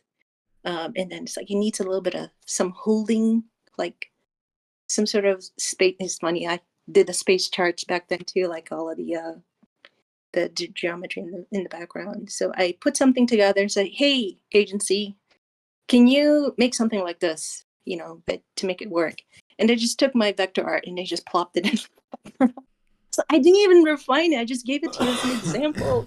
I wanted you to iterate on it and make it better. And again, it's like we're low on time, and it looked pretty good, and they plopped it in there and added a little bit of glow, and off we went. And that was the logo. I say off we went, and that's how it was. But it really was like a choreographing the different elements and coming up So with is this what people would see on the box art of Halo Combat Evolved? So that was something else. Okay, so this is Because is that a different yeah, logo than what the this would have been? thankfully the Microsoft team kept the logo forms, the HALO shapes. Right. They kept it, and they took out the textures and just added the gradient, but they went hog wild on the Bryce filters. I think there was like this effect suite that you could buy off the shelf back during that time, like in the early 2000s, late 90s. I think it was called Bryce, Bryce. Yeah, I'm looking at And like they were a just, lot of lighting at the bottom and like a reflection at the top. yeah, yeah. But they did one that was like candy colored. They had one that was Oh, sort of right. like sapphire. They had one that was like chrome looking. They had one that they added rivets to. And like, why'd you put rivets on it? They didn't need rivets. They took out the chart in the background and they put it on a we lovingly call the belt buckle. And the belt buckle had different shapes. And so the cover of Combat Evolved has the Halo logo on a belt buckle. They at least kept, they went with a round one eventually. But the pose of the chief, so here's where I kind of am progressing a little bit too quickly. It's okay. During the acquisition, like so we're already in. We got Macworld in the books. Oh yeah, so tell me, we're Macworld, how? So because Halo, okay, my lore on Halo is not very good. Halo released on Xbox, right? But you had a reveal at Macworld. Yeah, so this was before acquisition. We had a reveal at Macworld. Um, the way the story went, Jason got a meeting with Steve Jobs and um, demoed Halo, I right? like how And you just casually say this stuff. It just blows my mind. You just like, so anyway, Jason said, hey, Steve Jobs, come over here, mate. I'll show you this. I don't know why he's British, but you know. He got, I don't know like who made the arrangement. But anyway, so he got an audience. Okay. He got an audience with Steve Jobs, right? And at the time at Pixar, it was like, starting off and blah, blah, blah. And so I guess the way the story goes, Jason was giving him the volumetric lighting and blah, blah, blah. All the whiz bang words. And then I guess Steve Jobs like took, like, hey, at Pixar, we can render, like multiple like light sources and blah, blah, blah, yada, yada. And I guess Jason just kind of looks at him. Now, remember, Steve Jobs being like the head of Apple, like he's totally like, I'm sure he was fanboying and trying not to show it. I think all of us probably would have like in that moment, but Jason like said right back to him, but can you do that in real time? Can you play it? Because that's what we could do with Halo. It's like we can render all of this in real time. And so he got the thing. He says, yes, I'll you can present at Macworld, but can you please make sure that it runs on a Mac? Because they brought it on the PC. Okay, so the one stipulation was you need to run it on a Mac. Okay. Yeah, you got to run it on a Mac, and so the team worked, day in day out. Wait, so what? It was running on a PC before, not a Mac. Yeah, they were. It was gonna like if we kept going the way we were going, it was gonna launch on PC and Mac the way Myth did. Right. It was gonna be a dual, right? So it was gonna be on both. But and I think the most stable build that they had by the time that audience was gonna happen, I think it was on PC. So anyway, that was pretty cool. Can you do that in real time? Oh my God. No, so was it received well at Macworld Reveal 1999? Oh my gosh, yes. Was there fandom? Because I mean, was there any hype before this, or was this like this was a complete surprise, right? Like this is like Bungie's next game. Yeah, it was the first time anybody was seeing the game in action, like seeing it in engine. It was the first time anybody was seeing it. Wait, they did a live gameplay of it? Yeah, doing it live. It was done live. Yeah. Wow. And do you remember what they showcased? It should still be up on the.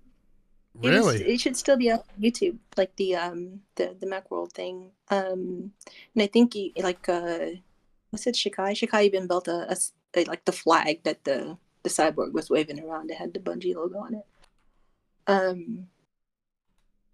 Yeah, that was pretty fun. Right. So that was your first experience with, I guess, Halo was working with a third party to try get the logo, and they didn't really and then, change anything. just wrangling it all together to so that the team is happy with what it looked like. Yeah, so that was actually really cool. I got a lot of pats on the back because they've been working on it for so long, and then the first time, like my 2 weeks into the job, I had to present the concept. Here's the logo, what it could look like. It's, we still had to finalize the textures, but check it out. And it was like I was nervous because everybody else was nervous, and so this dude with a do-rag on his head, it's Jason. By the way, during the interview, there were two people who had last names. Everybody had first names. There was an Alex Seropian, and then there was a Jason Jones. And at the time, because I was a dummy, I didn't do any research on the company. I had no idea who they were. But Alex had slept on the couch because he was trying to, he was helping test. And anyway, people were sleeping at the office. And Jones has a do-rag because he doesn't have time to, I believe this is, don't tell him I said this. No, just kidding. But I think he didn't have time to get a haircut. That's why he wears a do-rag on his head. So you'll see videos of young Jason with a handkerchief wrapped around his head. And it's just to keep his hair in order. Yeah, he must have had a shower for this one because I'm just watching Macworld right now, and he has his hair out and it's glorious. Yeah, flowing. No, he was like, everybody was like trimmed and whatever. It's actually kind of fun. Polished, yes. Polished, yeah. I mean, this would have been. I mean, really well. We were all like young fools back then. The resolution's obviously awful, but this I think would have been incredibly exciting to see. Like this like 3D. Was stuff already 3D back then? I don't know. There's like cinematics in this reveal, and there's the warthog, and there's gameplay. Like this would have blown people's mind. Yeah, I think it really did. Like, what other games? So Tribes were some of the games being played. Tribes, GoldenEye, Quake, I think was still around. Like the early Quake. I think those were the games. Just looking for the logo. Someone said go to the end. You see the logo. Oh, right. I see the Halo logo at the very end, like on the projector. Yeah. Right. So you gave this as like a starting point to the agency, and they're like, yeah, okay, that looks great. We'll keep that. And then it never got changed. Yeah, it never got changed. And then it remained like in the Xbox version. It's in the metal plate that the logo sits on. Right. That's the texture that's on the Combat Evolved logo. So how long were you there before Microsoft? You brought up Microsoft acquiring it for a couple times. It was a year and a half. Right, so not long. Yeah, not long. And that interview was pretty like, well, I mean, this might be a bit deja vu, hey? Yeah. So what happened in that interview? Yeah, so one of the other those who are in the processing team was the art director for the games division. And so the way Microsoft was structured then, they had a separate team who did UI, UX, all the packaging, and advertising and marketing. Those are all separate from the game studios that they had acquired. They're just a separate entity entirely. Right. So there wasn't any one place I could really go to with the job that I had. Essentially, as art director of marketing, I was responsible for packaging. I was responsible for logos and key art and all of that stuff. And that's like 2 separate departments at the minimum, and roughly. Right. So they were they were pretty much outsourcing that. So you weren't like considered. Yeah. So it was, yeah. And so in artists at Microsoft are kind of a rarity. Like there were no full-time artists at Microsoft. So it was kind of a rarity. So I had an option to join. So how do they work out any? Oh, I guess they were not really gaming yet, were they? Right. I was like, how do you not have artists? They changed so much. They changed so much over the years. So like I had the option to join the UI UX team, or essentially be a graphic designer at Microsoft. They did have a team, but a lot of them were essentially contract. So they would work 8 to 9 months of the year and then have a 3-month break and then come back. It's just whatever regulations that you couldn't keep working all year long as a contract worker at Microsoft. And that's just like state law or something. I forget exactly how it went, but the folks are completely happy to do that because it gave them like an actual like 3-month hiatus where they don't do anything and then they come back. Uh, Even though it's not promised, right? Like it's not guaranteed that you'll be able to get the same role back. But I think there are people who did that as as their career, like during that time. Well, anyway, So I had option to join. you had the lady that's like, we don't have a job for you, basically. Yeah. We don't have a. I don't got. Well, how did she say it? I ain't got nothing for you. Go talk to Doug.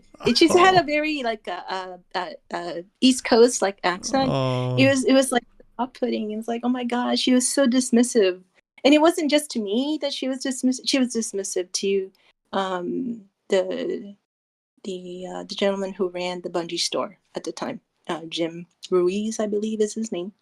He was dismissive of him. Like, that would have been pretty hard considering you've been like involved quite a lot with Oni and already like, you know. I got nothing for you. I'm like, oh my gosh, lady. You're like, do you know I did the Halo logo for Macworld? I should have done the do you know who I am? No, just kidding. But the other option, the second option, which was I think the best one, because there were actually 3 options. The third option is to just, take my cut and leave. And they gave me like a workshop for, how to build your resume. How do you, they actually had workshops that they were letting people sign up to, to kind of work on their, their resume and presentations and stuff like that.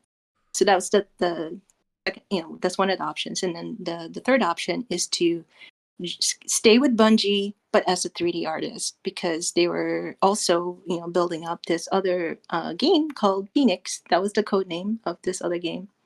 And so I joined the Phoenix team to do 3D art. And I figured, well, I have not done 3D art since I was in school. I dabbled in 3D art for like a semester, really enjoyed it. But nobody else was using the software that I learned to do 3D art on. And that was like Lumina 16 or something like that. Right. Nobody else was using it where I was working. And I was working in print and marketing and whatnot, commercial art. So it was only applicable if I was working in film or in games. But Bungie wasn't using Lumina. So it was like, it was 3D Studio Max was the application of choice there. So you had to learn a new skill, basically. I learned a new skill. It was actually really fun. So I was a concept artist for characters. The type of game it was required that I also do destructible objects, siege weapons, siege implements, Wait, things that go on top. Did this game ever come out that you're talking about? No, it never came out. Are you allowed to talk about it? I don't know. Am I allowed to? It was codenamed Phoenix, right? It was codenamed Phoenix, and it eventually became something else. It was a turn. I couldn't describe exactly what the words were. Chat says a strategy game. Yeah, think of Plants versus Zombies, but if that was done Bungie style.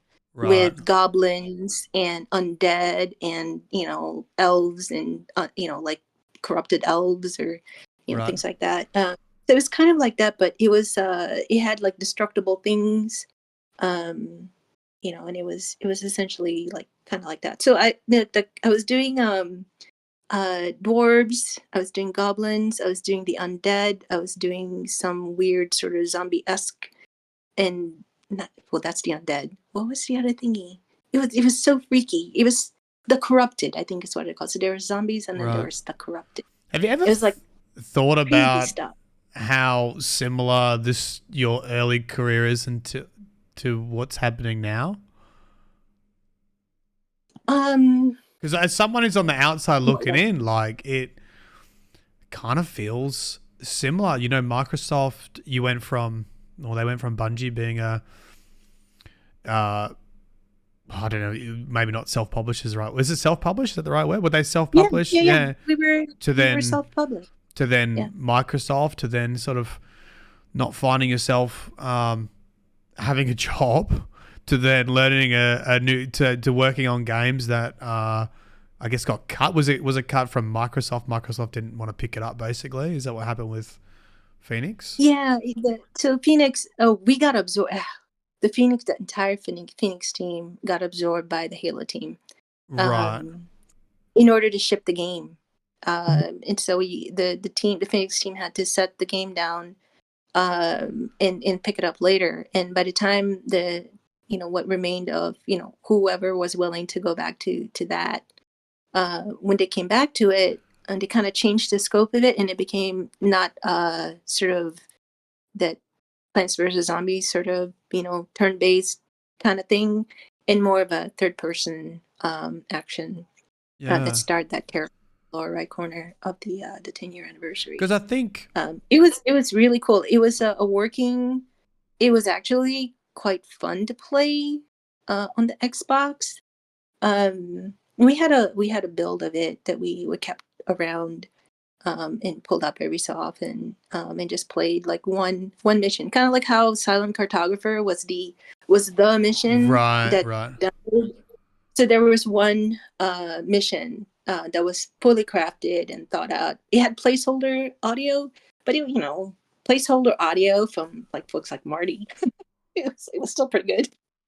Placeholder like dialogue, from people who are just crack you up just because they do voices and whatnot. It was just really fun. It was very simple, straight and to the point. I thought it was really good, but again, Microsoft wasn't interested in it. They just wanted us to continue making a Halo game. Right. I mean, obviously they saw all the reaction at Macworld, and Halo was ahead of its time, right? Yeah, and I think when we demoed Halo at E3 in 2000, I think it was around the time when all of this went, like again, all of this is beyond my purview. It's like the next thing I know, right? Like in 2000, after all that work, it's like, oh hey, we're gonna sign on with Microsoft. Like, what did that all mean, right? Like Yeah. the Because the game was made for like PC and Mac, and now you got to make it for Xbox, right? Is that why Phoenix, like, they had to shift a lot of resources from Phoenix? Because was that part of the reason, or was it more just Halo felt like more of a win than Phoenix was going to be? And we were all like Bungie, like we were still like 60 or so people, Yeah. and you had like 25 or so working on Phoenix. Maybe not 25, maybe more like 15 or so. Feels like it's about 25. And then and this is like kind of like how we were like so Rob was on the Halo team. He was working freaking like 100 hours a week, right? It's nuts, right? During that time, like crunch was normal. So 100 hours a week is like, totally fine. Not really, but it was pretty normal. The whole team was really crunching really hard to try to get this game shipped. And what was it? It was like 1:00 in the morning one day, and I'm like sitting next to Rob, and I'm whatever, reading something or sketching or whatnot. He said, like, how much longer do you have? And what are you actually like doing? And he says, well, I gotta unwrap the UVs on this thing, and then I gotta texture this thing. I just gotta finish this one thing. I'm like, you're gonna unwrap something? Here, let me take that. I'll unwrap it for you. I just learned how to do that this week. So let me do that. And then okay, so, and he said, oh, could you? Yeah. And then so he gave it to me. And so because it's like it's 1:00 in the morning. I wanna go home. And so I unwrap this thing and I give it to him and said, okay, now can we go? You done with the other thing? Yeah, I'm checking it in right now. Well, I got to put texture on this thing. I'm like, what do you know what I was working on? It was the oddball. It was the skull. You worked on you were working on Oddball? I worked on the oddball. the skull that you carry around. Yeah, the skull you carry around. So So I unwrapped the thing. It's like, now you want a texture on it? Okay, well, what texture are you guys thinking? Well, we're thinking we're gonna. And I said, whose skull is this anyway? Oh, it's Captain Key's. I'm like, what? What are we? Yeah, what are you gonna do? Because at Wait, the do time people the story know wasn't that? Is unfolding. that like the Yeah, well, unwritten people know law? that. Is that Yeah, so you're gonna. But and then so and he also said, well, how are we gonna get it? What do you mean? What's gonna happen? And so I hadn't known how the story was gonna go at the time, so this was a surprise to me. I said, oh my gosh, you're gonna do what? Okay, well, we're gonna use the flamethrower to burn the flood off of him, but that's gonna kill him. But he's already been taken and blah blah blah. And so what texture? I got a burnt flesh texture. Is that what you're saying? This gotta be. And so he said, well, you can start there. And so I started looking. Google was there still Google back then? Anyway, so I started looking at burn victim, and so I developed this texture, applied it, and then imported it into the game. And so the game pops up, and so I have this skull that I had just finished texturing, and it's in your hands in the game. Oh, hold on, and say, hey Rob, what do you think of this? And he couldn't even look. Oh my god, that's so gross. It was so horrifying, and I'm like, yeah, I think that's a little too good. And then yeah, let's not go let me with tone it Burns down a little. victim. It was a little too good. It was so horrifying. You wouldn't want to hold on to. You'd want to let go of it all the time. And the whole point of that game mode is to hold on to the skull for as long as possible. But you don't want to look at it. It was so horrid. Oh my gosh. So as it turns out, we had to cut the flamethrower anyway because it was such a drain on the graphics card, so it couldn't work. It eventually came up on the PC version of Halo Combat Evolved. But so all right, thank goodness. Okay, I'll just make it bloodified. So I'll use spores and whatnot. So it was kind of funny. I don't know. But I'm trying to ask chat whether people knew that Oddball Skull was meant to be Captain Key's. I don't know if people know that. Like, I think Ooh. I'm just trying to gauge whether that was like known, like inside lore. Chat's saying I had no idea, didn't know that. And then sad face, Captain Well, Key. like as the chief, you punched his head in, right, to get the chip. Yeah, but it was in multiplayer. You didn't run around with it. And so it was used in. You didn't kick it on the ball like a soccer ball. Oh no! I'm sorry. I'm sorry, everybody. Someone said, wasn't it based off an actual skull they had in the office?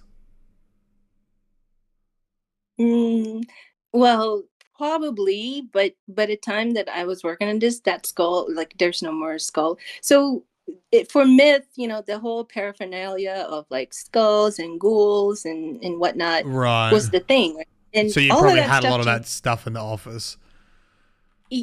Yeah, and it went missing during the move, so we didn't really have the skulls and whatnot. And it was all like it belonged to Rob anyway. Like Rob,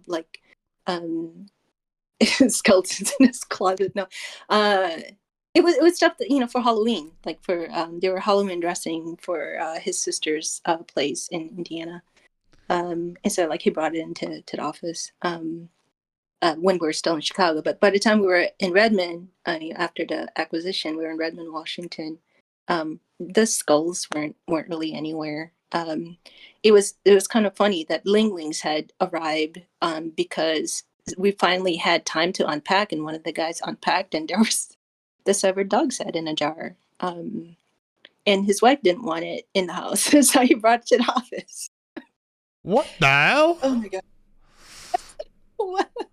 Oh, come on! You don't know about Ling Ling's head? No. It's chat says someone said Ling Ling. No. Oh no. So there is this is like really ancient, like Bungie like community thing. The 7 steps to world domination included finding Ling Ling's head. That was one of the things. And Ling Ling's head was this thing that was talked about. It would start off as kind of a, I don't know, it was kind of just a lamp, like a National Lampoon kind of thing. Mm-hmm. There's a page in the National Lampoon, like a little booklet, kind of like a Reader's Digest, but I think it was called National Lampoon. And somebody had posted, or whoever published the book or put it together, curated it, whatever, took a picture of a sign of somebody who was looking for Ling Ling's head. And it was in broken English, and it said, "Are you finding Ling Ling's head? Good dog, yard cap. Somebody," and it's funny, I'm reciting this from memory. Somebody came in yard and took Ling Ling's head. And I think, and then it had a phone number. And it had a phone number to, like, hey, if you find, are you finding Ling Ling's head? And then there's a phone number. And that was just something that was so bizarre and macabre, but hilarious at the same time, to our then community manager, Matt. Mm-hmm. His name was Matt. Matt So. And it just became a thing that would just pop up in conversation, and the picture of Ling Ling, or Ling Ling's head, as it were, because it's just a picture of this poodle dog head. But it's just a picture of a poodle. But it was a bad Xerox copy that was posted. Well, anyway, and so the severed dog's head in a jar was from a roommate of the late Peter Marks, who was one of the original, like, BNet moderators. He passed away a while ago from cancer.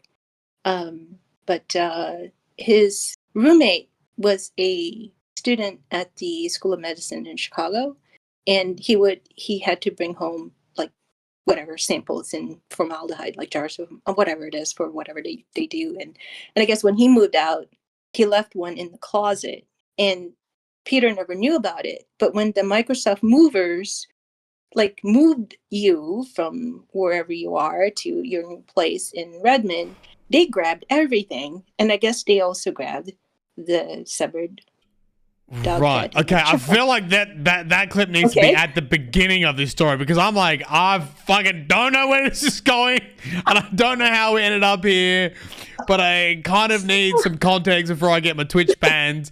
Okay. So you had a roommate that was like a medical student.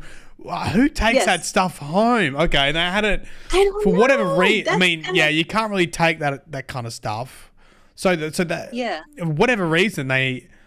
For those who don't know, like, I mean, even I did a health degree, and you work with cadavers and other stuff, and I mean, all of that's kept at the university or wherever you're working. The fact that, I mean, it's probably different times. I don't know what they'll be getting from a dog's head, but they obviously had it, and he has taken it home, and it's been left in a closet, and then got moved to Microsoft, and this is the law of Ling Ling. Yeah. The actual Ling Ling that moved with us, but it started off the whole "Are you finding Ling Ling's head?" That was the National Lampoon thing, but the severed dog's head in a jar was a beagle, so it wasn't the same thing. But to the team, it became Ling Ling, and Ling Ling moved around with us for a while. But you all can rest assured, Ling Ling has been put to rest. I was told this.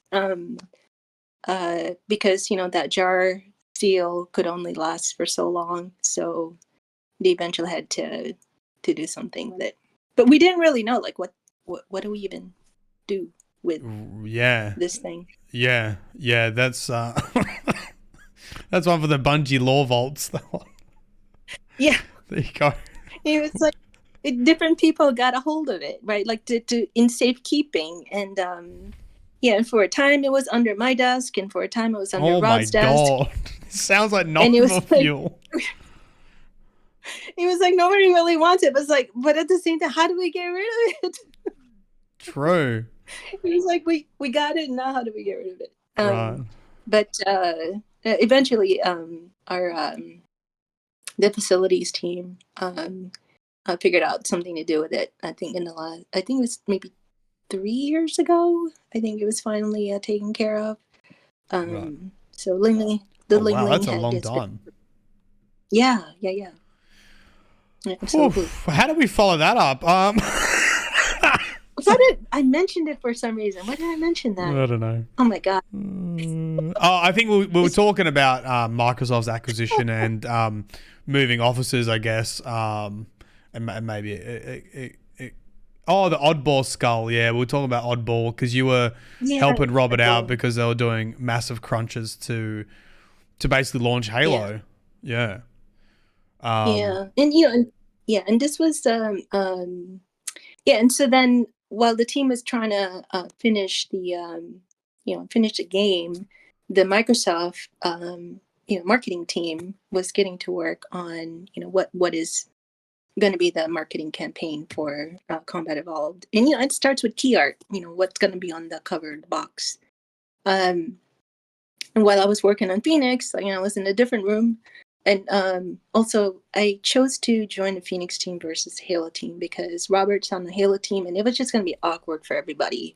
I think if both of us were on the team. Were you already married or were you dating? We were engaged by that time. Right. The acquisition, we were engaged. We waited until I think we got married in April, and the game shipped that later in the year. So we got married in 2001, April, and we were moved out to Redmond June the previous year. So 2000 in June was the offer trip where we all got plane tickets from Microsoft to go to Seattle, go through presentations, look at the papers, to see if we'd, agree to sign on. And the majority of us did stay on because we believed in the game and what we were building, and that we were going to be at the forefront of this new technology. I mean, that's got to be pretty exciting, right? Yeah. And so you intentionally stayed in different teams just so it wasn't like too much of a conflict, basically. But you ended up being on Halo anyway. Yeah, I ended up working on it anyway. Yeah, so so while I was on the Phoenix team doing, learning the tools and, learning how to do 3D art and do textures, I was rigging as well. I was doing animation. I was doing, all kinds of stuff. And again, it was this very small team. Putting ejection ports on the battle rifles. Yes.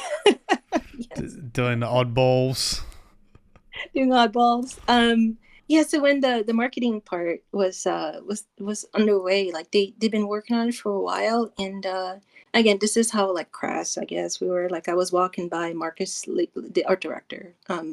There's a whole bunch of guys standing around his desk, and they were all kind of not really happy, and they're looking at something on the screen, and I go, "Oh, is that fan art?"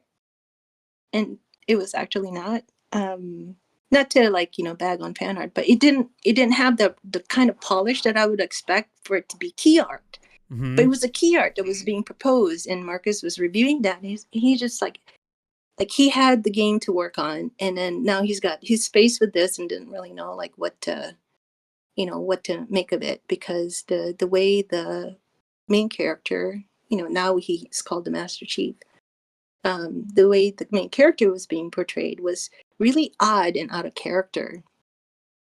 It was I don't think there's a thumbnail of it. I found it again 8 years ago, but I can't find it again because somebody asked me the question, what was it? Did you have a conversation? Did you have a lot of input with Master Chief? No, not at all. The character, in the game, not really. It's again, because I was on the. Go ahead. What would be the main, the parts of Halo do you think you influenced?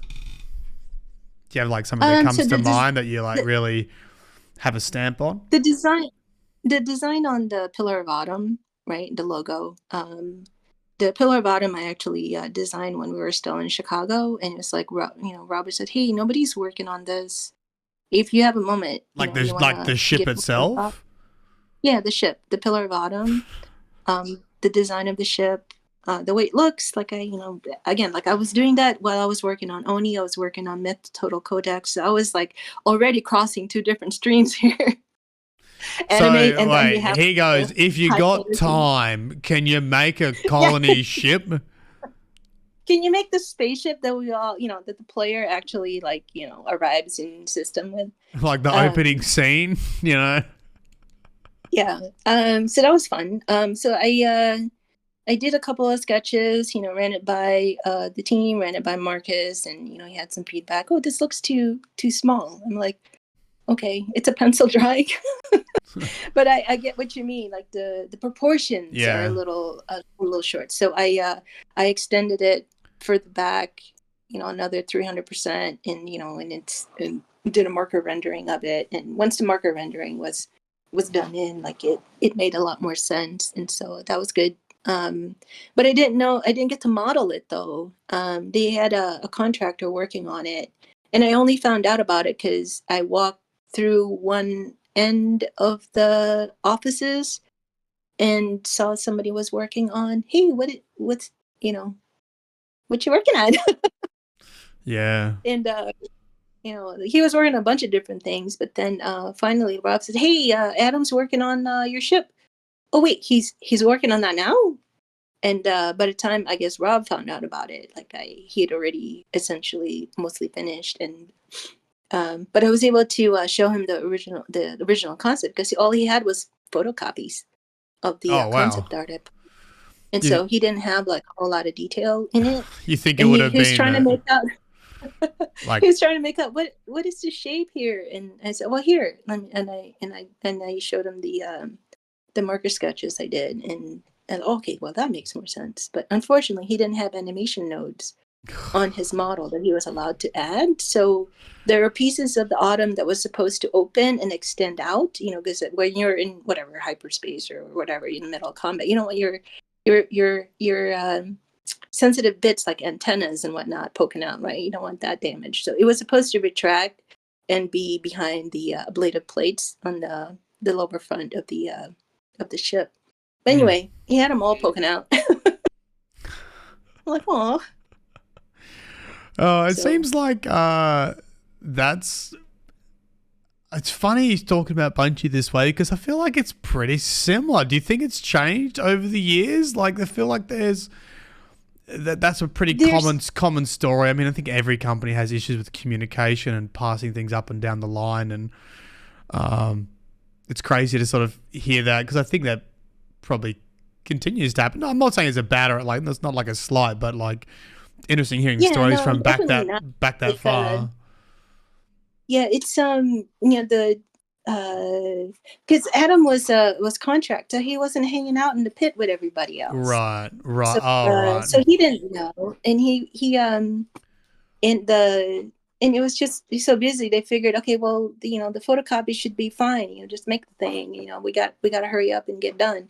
Yeah. Right? It's like go make the decision, get it done. And if you have time for details, then have time for details. So thankfully, I was able to catch him just as he was finishing it up before checking it in and calling it done. I need to take a very, very quick pee break. If you wanted to, do you want to take a?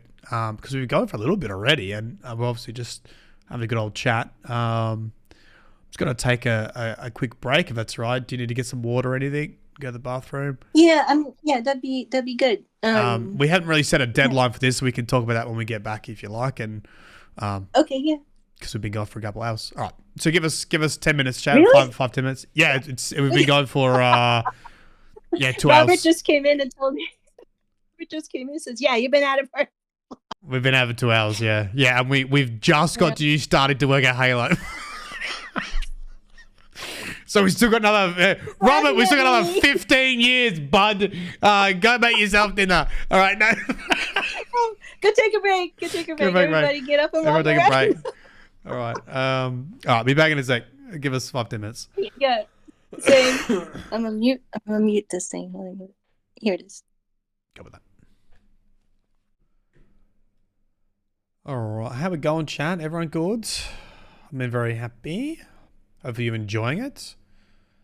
I hope everybody's having fun. I'm sorry. This has been really therapeutic, Matt. I appreciate it. I think that was the goal, and I'm glad you're having a good time, and I think chat's enjoying a lot of the stories too. And from an outside person looking in, it's really interesting to hear the stories of Bungie from quite literally decades ago, and in a good or bad way, it's kind of like you've been here before, Lorraine. Like you've gone through crunch and you've gone through acquisitions. You're obviously like extremely.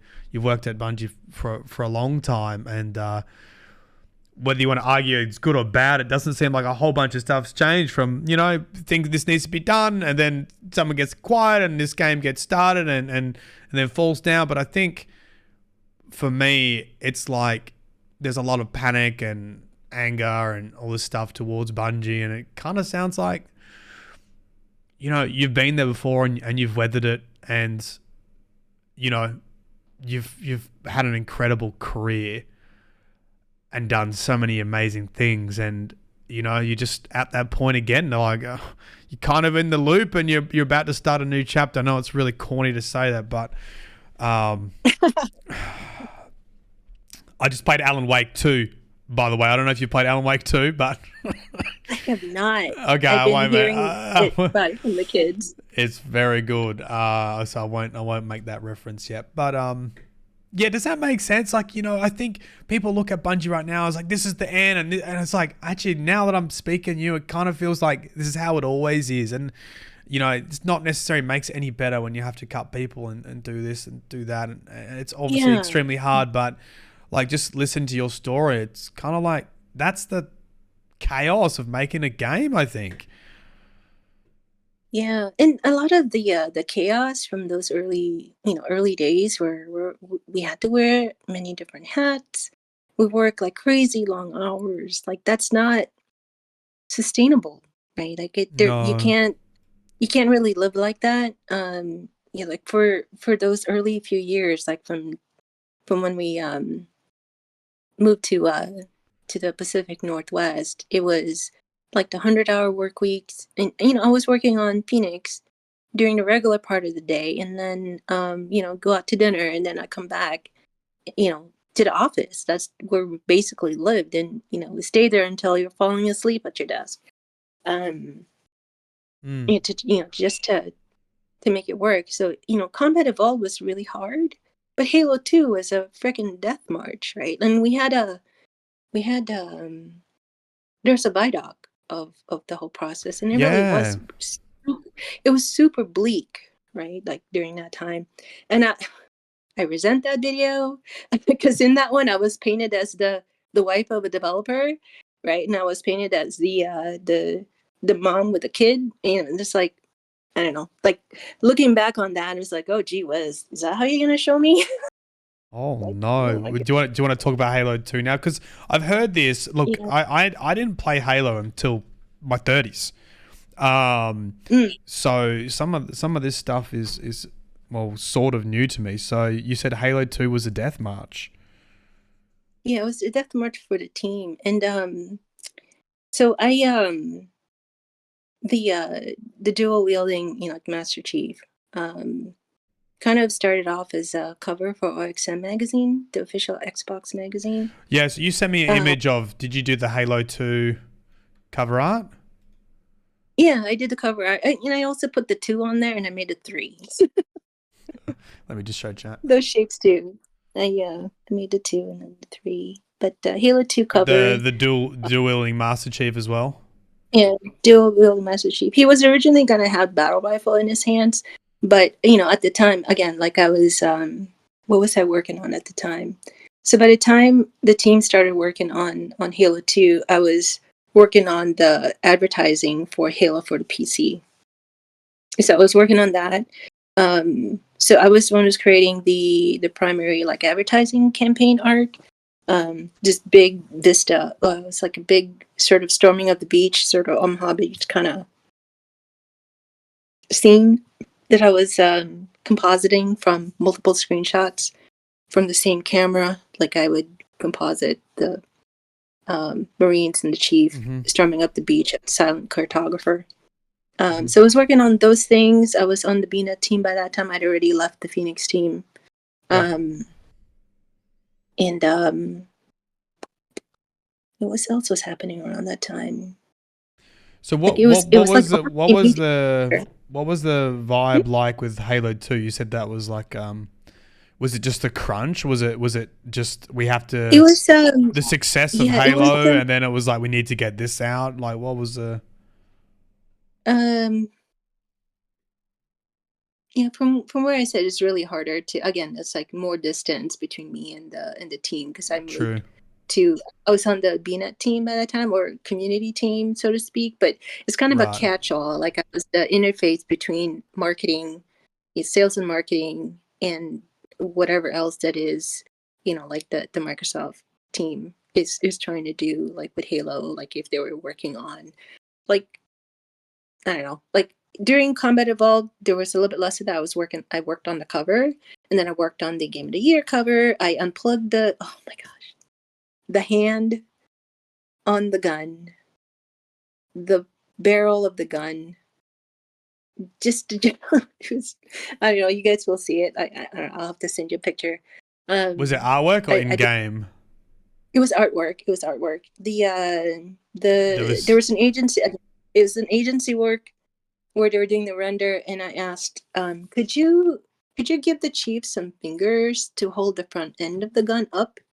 Because this is a assault rifle is pretty big, and you would normally hold it like this, and I would demonstrate with empty hands on an invisible gun. This yeah. is how you hold it, right? But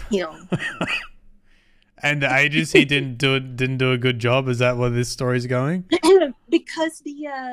because the model didn't have fingers.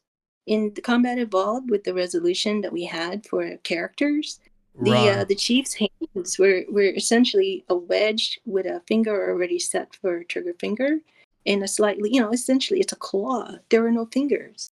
So it was a big deal, like in Halo 2, like during that trailer, like he actually like moved his fingers around to hold on to the battle rifle. Like that was like a big deal. Because in Combat Evolved he didn't have fingers. Right. And so the model was rendered over with a higher resolution texture by the agency, and they weren't, it's like, can somebody just draw a hand and you can do the paint over of it? And that seemed too much to ask. So I did it for them. And it was kind of, I don't know, it's a weird slap, but at the same time, it's like I'm trying to solve a problem. And so I said, well, I'm already making this piece for a t-shirt, and I drew the hands in. So you need to actually have at the agency somebody with illustration skills to draw the hand to look like this. And so I gave them the hand, and then I mocked it up on the final art and said, hey, just add the like texture this. Yeah. Yeah. like this. And it's already done. And it's one of those things. Because I was really fast during that time, right? It's like 45 minutes here. It's already on the high res art that you kindly gave me. Go. That must be tough when like someone's meant to like It wasn't. reduce your workload and it's kind of quicker for you to just do it. Yeah, I'm just gonna do it because you don't have to re-render. Don't make the agency redo it. Just add it. It's just a Yeah. layer in Photoshop. Yeah. But again, like in 2000, right? Like early 2000, like it's not a thing that people were very familiar with. But because we're always like running at at high speed, it's like you got to come up with a solution really fast that they can just implement and not have to worry about it. Yeah. I mean, that So seems like it's been a theme since the beginning, right? Like, I think your first yeah, interview, it was like, can we have it by Friday? yeah,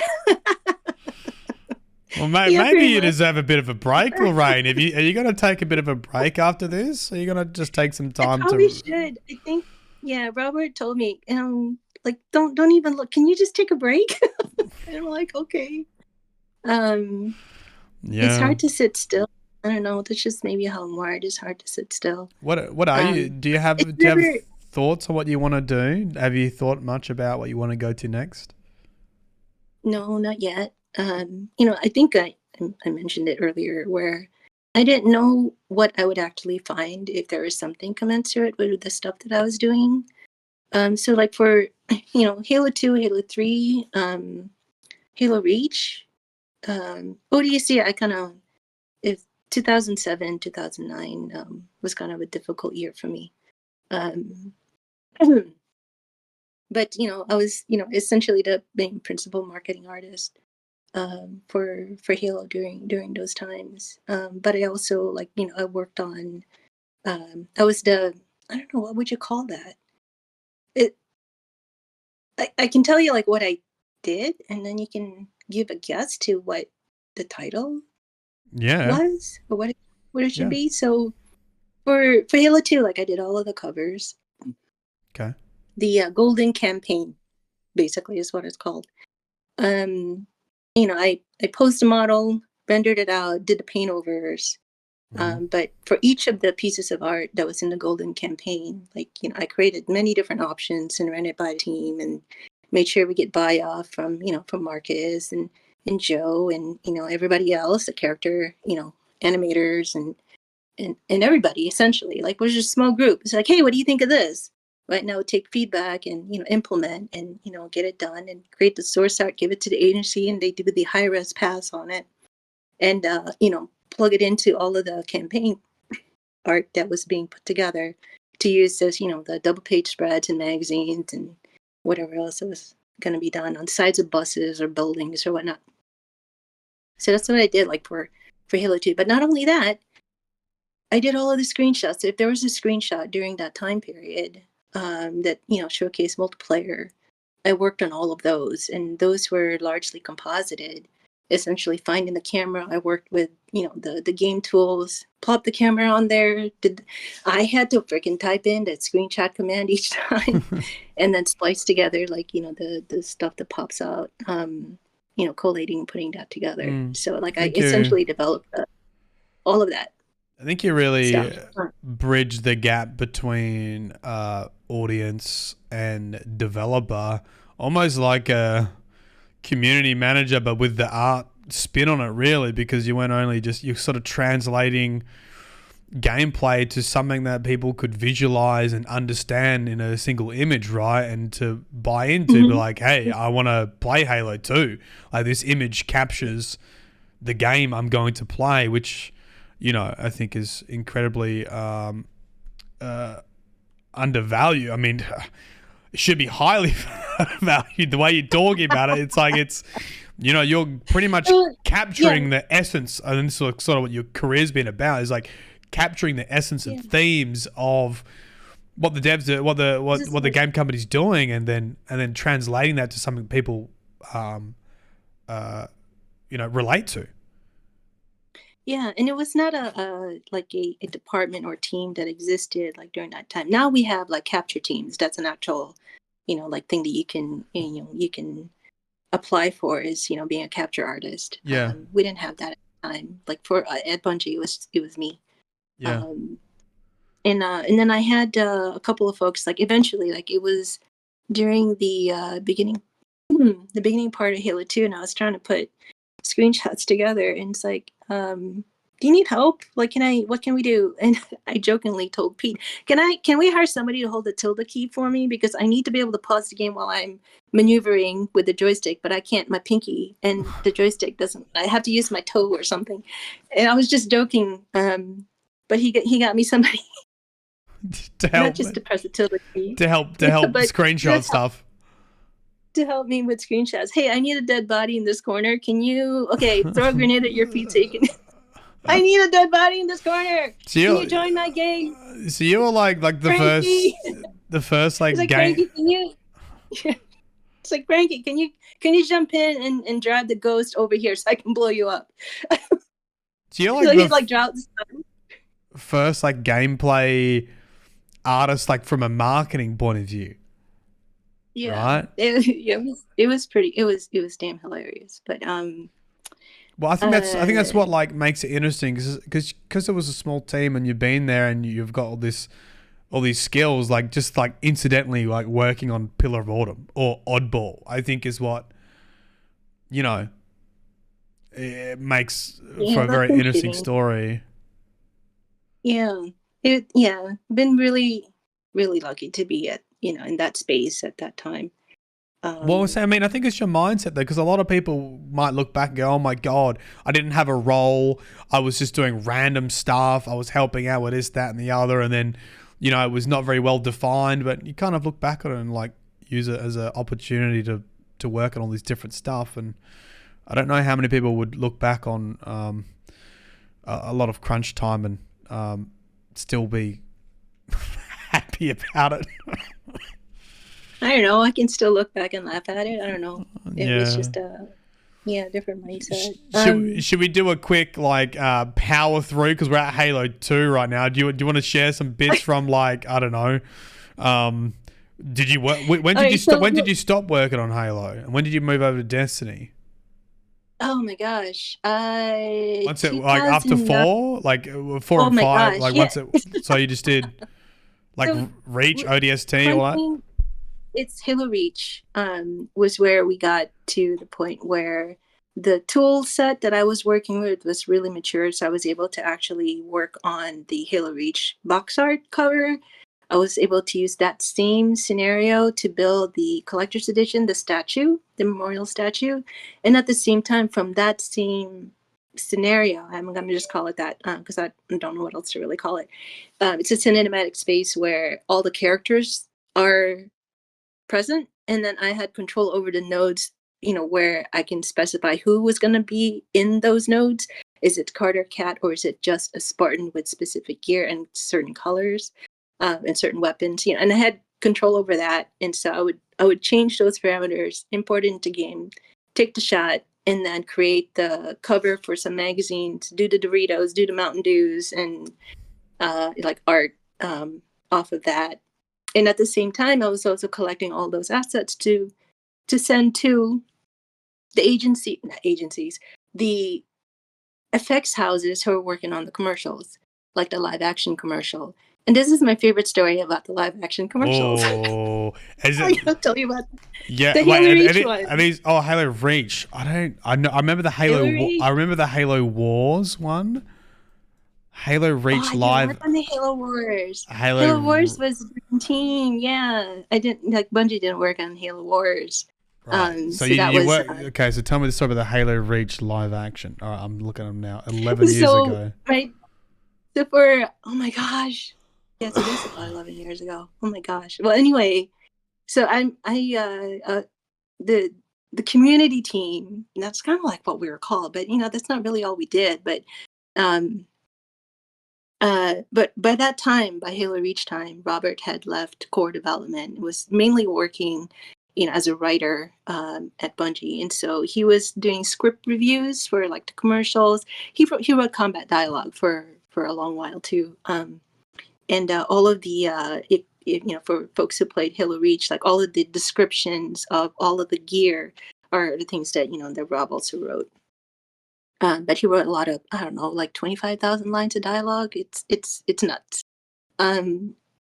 I mean, even if some of those lines are like a grunt or two or hello or whatever it is.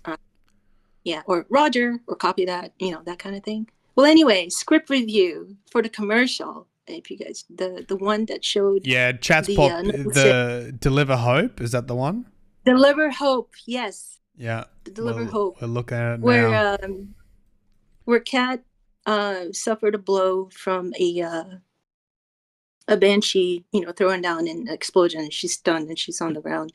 Like in Noble 6, picks up the nuke and flies it over to the ship. Yeah. And so the original part of that, the original storyboard, had an elite confront her, stop her in her tracks, and cuts off her arm.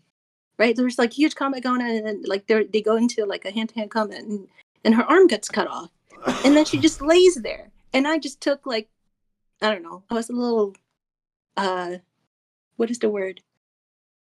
Well, anyway, what I said was, well, she wouldn't just lay there. Like what that elite did, all that elite did was give her a sharp object to stab it in the neck with. Nice. Everybody on the table just kind of like, oh. And I'm just watching. Did that end up in there, or did they change the arm getting cut off? No, there was a moment of silence where somebody very love a house. We can't do that on national TV. Oh, yeah, we can't stab in the neck, right? Maybe Yeah, that's and so all right, okay. Well, basically, the point is like if that was going to happen, she would have a different action. But right. if what we want is for her to be knocked out, and Robert suggested the banshee, like like throwing down an explosive, Yeah, like just whatever, saw that. big Yep. boom. Yep. Yeah, and so that's what we did. That's what ended up happening. So it was kind of fun. Well, But that what's comment was for me. I just and how I does realized like oh go my on. gosh.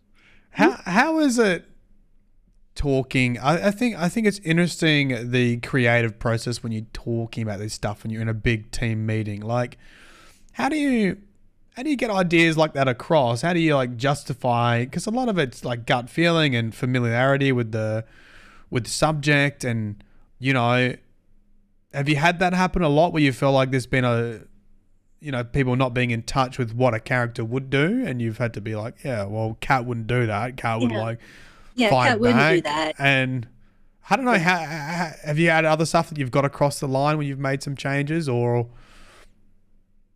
Yeah, I that's think the Combat Evolved cover. The original proposal for that really portrayed the Master Chief as more of a quarterback, linebacker, center, whatever. Like he was coming at you, holding the gun improperly, and that's just hey, and this is where like rather than talk about what is this character doing and it's not correct, I asked, what are you trying to do with this picture? What is the goal? And then once I got that answer, and that answer was, would like the character to engage the viewer and also create a silhouette that is easily iconic, can easily become an icon. And I said, mm, okay, well, I think you got the silhouette correct, but if you're going to engage the viewer and stay in character, you do this. And so that's the cover of the Combat Evolved, where the chief is actually holding the gun and properly and kind of leaning forward a little bit. well, I think Where it'd before, be obvious that you've influenced the iconic images over the lifetime of Halo and yeah, Destiny. and so that's it was it was the same thing for Halo 3. This is I know my voice is starting to crack. Then this is Yeah, when I know, okay, I've been talking for a long time. yeah, we have been. Yeah. Do you So have yeah, we'll forward this real quick. Yeah, go on. What's that? I was just gonna say, um, if you've got some things you want to share about Destiny, then we can probably start wrapping up. I'm sure chat might have some questions, and chat's been very good today. So maybe Okay. there'll be a couple. We can save some time for the questions from chat, and then yeah, Okay. we can Yeah. end the therapy So session.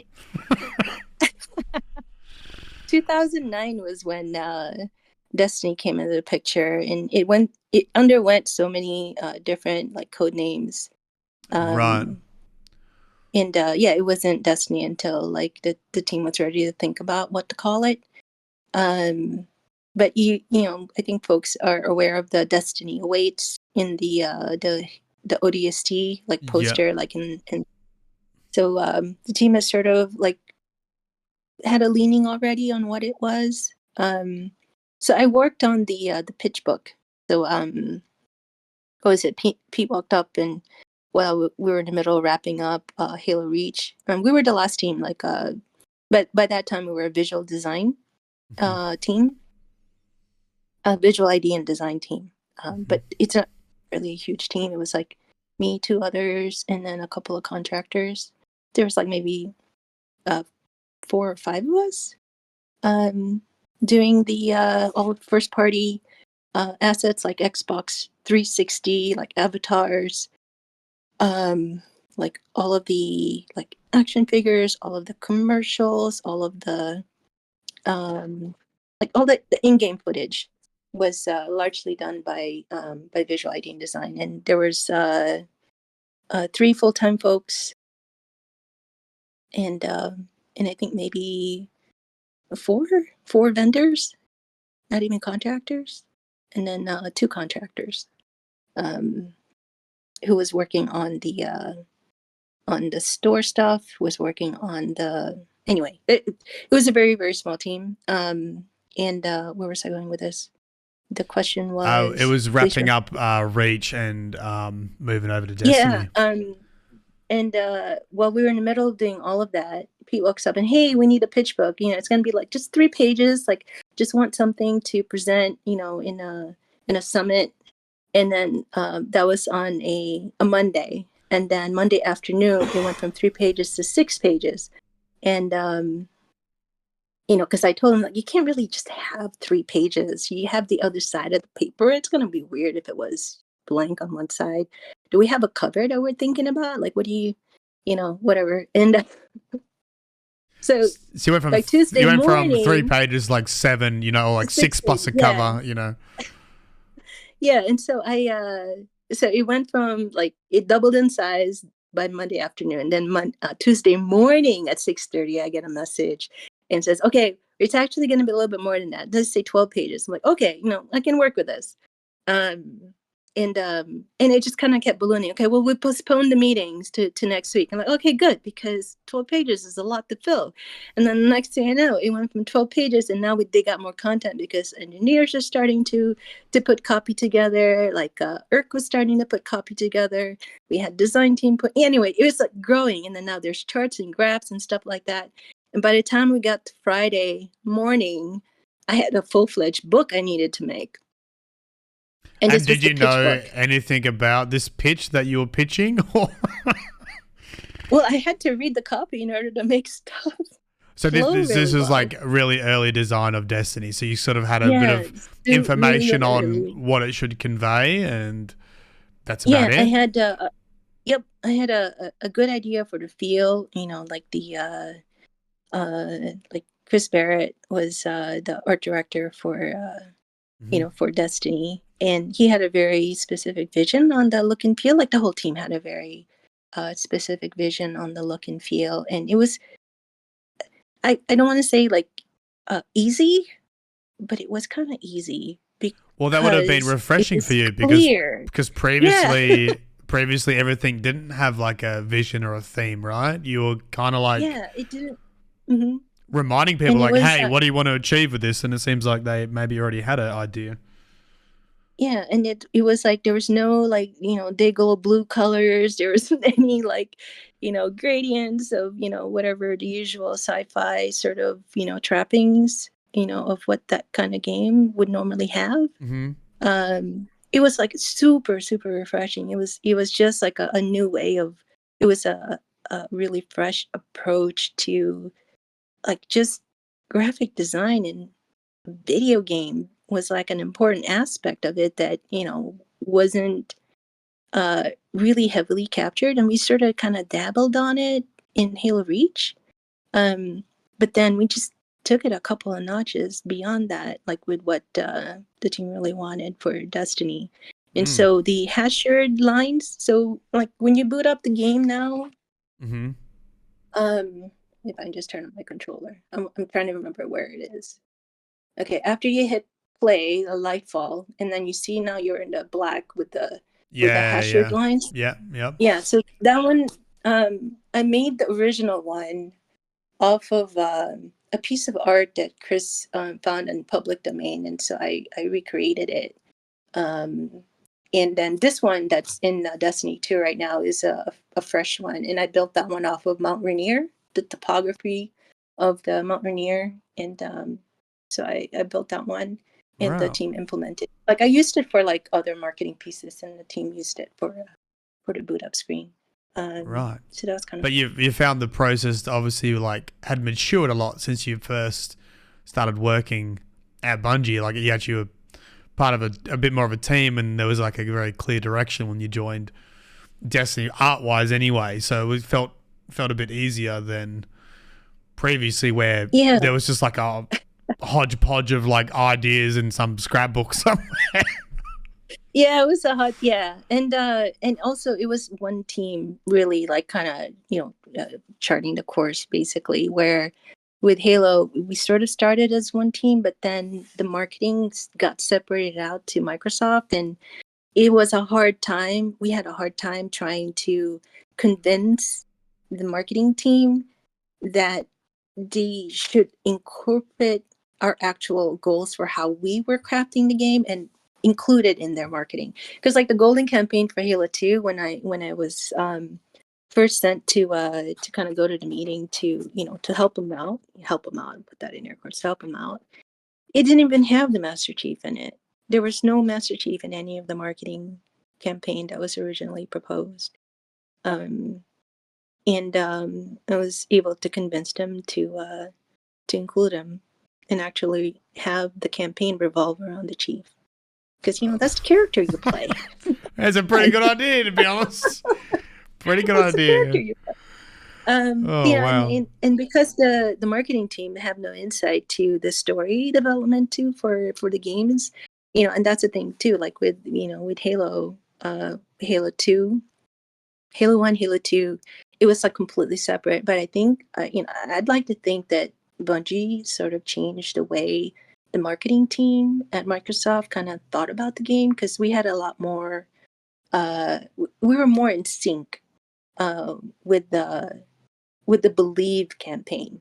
And that's all of the work that the you know, separately, right? Like the marketing team was creating to make the chief feel more like a person. Mm. And that's the Emotion campaign and the Believe campaign. So there was a lot of feelings being explored.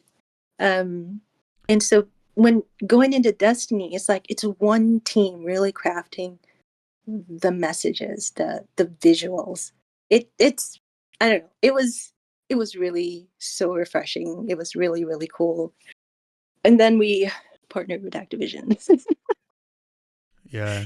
And I then mean, if it you, was I it don't know was how like much you want to talk Microsoft about all that, over but again. yeah, but I Oh my mean, god. yeah, this is what I'm saying. Like, was it Yeah. Microsoft The over cycle again? repeated. Yeah, it was Microsoft all over again. The marketing got separated out from you know, from the development team, from the rest of us. And all we could do was kind of coach the teams working on it to have parity. But there was, you know, like there are some very strong-willed folks who believed in, you know, the way they can market. I mean, they did a good job with all the other games, and I think ultimately they did a really good job in getting, you know, Destiny in places where, as Bungie by ourselves, we wouldn't have been able to. Mm. So, I mean, there's a lot of good things that happened there. Um, I mean, that's one but of yeah, the but they things had I've some, probably done well for a long time is the marketing. I think everyone kind of agrees that Bungie's pretty good at yeah, selling a product, even when it was under Activision. yeah, Mm. and you know, and helping them craft those messages, and you know, So did following they through did they with. work with you well? Like they didn't you didn't get the Microsoft treatment. Like we don't have a job for you again. So by the time that came along, like I think my manager at the time asked me what I wanted to do, like especially since we had divested from Microsoft, and you know, we're charting a new path for like the whole studio, and I working on like all of those toys, the comics. um there was a lot of uh sort of, what is the word, there's a lot of stewardship to making sure that the world that was made was being treated with respect. um Mm. Preserving canon and making sure the characters and the world was being spoken of or talked about the way that it was meant to be, was important to me. I don't know that it was important to a whole lot of other people at Microsoft, because I think they saw, oh, well, we need to make comics. Let's go make comics. Mm. Um, and you know, we'll lean on people who make comics to make the choice. And yeah, but there are these stories that the team really, and stories can be like, yes, you can make a comic, but how you approach the stories doesn't have to be coming from just comics. It can come from the team. It's still a story. You craft it and you Mm. evolve it to work in that medium, right? And that's the guidance that we need. Is how do we? These are the stories and messages and sort of, you know, voices from the world that we'd love to capture and, you know, and expand on or share. What is that? that wasn't something that you could really get if you're on the outside looking in. So that was an aspect of the games that we made, the worlds and the stories that was crafted by the team. Like, they put a lot of heart into that. They did a lot of work in making that feel right. And the least thing I could do is, I think that's one of the things you've done like consistently throughout your career by the sounds of it. And I think that's why a lot of the pieces you've worked on have become iconic, because you've bridged that gap between people who are on the outside just trying to market and people who understand the medium.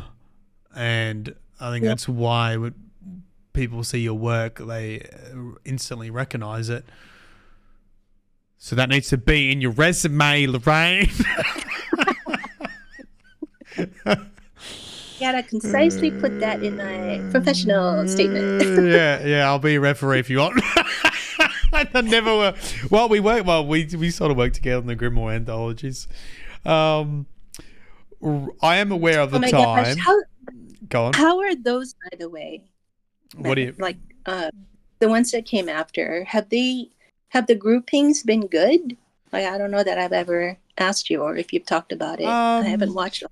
I haven't actually jumped back into them. If I'm really honest, I didn't pick up the ones after Volume 3, but I'm sure if you had a hand in it, they would have been excellent, regardless. So yeah, I like the more recent ones with the Cabal.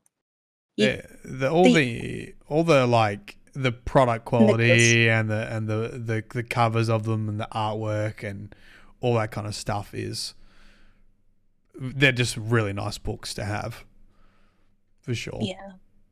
That's the part that that's what I'm gonna miss a lot.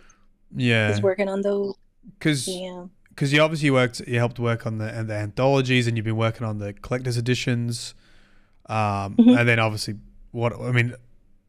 things that go out from Bungie. Yeah, you got the collector's edition. Oh my gosh, I'm so excited for the Final Shape collector's edition. Don't break any NDAs, please. I'm not gonna break any NDAs, but I think what we should. I'm gonna wait to see. Like, maybe there are videos that would come out later, because I don't think there's been a second or like a follow up to the reveal stream. The showcase. Edition. The tower. That was really fun. Because you were on the Witch Queen one. People may have, I think it was Witch Queen. People would have seen you on the Witch Queen showcase with the collector's edition. Yeah. Nice. That was fun too. I mainly worked on the books on that one, and just gonna help craft the the puzzles and things like that, which is really fun to do. I imagine. Shall we chat? Yeah. Look, chat's been incredibly nice. I was a bit nervous that we might get a lot of anger or people that are still angry about Destiny stuff, but how's everybody doing? Everyone has been incredibly nice and listening and reflective, and I think your energy has helped out a lot of people as well. And maybe we can take some questions from chat now. If people have any questions, and we can finish with that. Does that sound all right? Because I don't know what time it is for you now. It's probably starting to get late. Yeah. It's 6:00. Okay. Robert came in earlier and said, "Hey, your brother called, and we're gonna meet him for ice cream at 7:30." So okay, well, that's perfect. We probably should wrap it up. Yeah. All right. So if you've got any questions you would like to ask Lorraine, we'll have a look. I don't know if you've got another device you can have a look at Twitch chat on, see if anything pops out that you can answer, and I'll have a look too. Okay, I probably should mute it because this is probably has a delay or something. Yeah. Okay, I'm gonna pop the Twitch chat. I just saw your shirt. I like that shirt. Yeah, it's a Christmassy one. It's got like koalas and wombats and stuff on it, I think. Oh, that's awesome. Yeah. I went to the shops yesterday with Leo just to get out of the house because it was like the 1st of November. There was like Santa was there and there was like a marching band. I was like, oh my God, it's already started. Oh my gosh. And it is summer. Yeah, Where it's you warm over Yeah. here. Yeah, Okay. it's summer. It's the weather's getting warmer. It was like 37 degrees Celsius, uh, Oh my God. on Sunday. So whatever that is in Fahrenheit. All right. I I think I see a few questions. oh, you've got some you can see that you want to answer. I see them. Let's see. Let's scroll up. I saw something about Bungie's name being a punchline of a dirty joke. Do you know what that? Do you know any backstory about the Bungie name? It depends on who you ask. That's what they'll tell you. So Right. maybe it's because I was the one who asked, but I got a different answer from Alex when I asked him. So where did Bungie come from? And his answer to me was that, well, it sounded like a fun word. Right.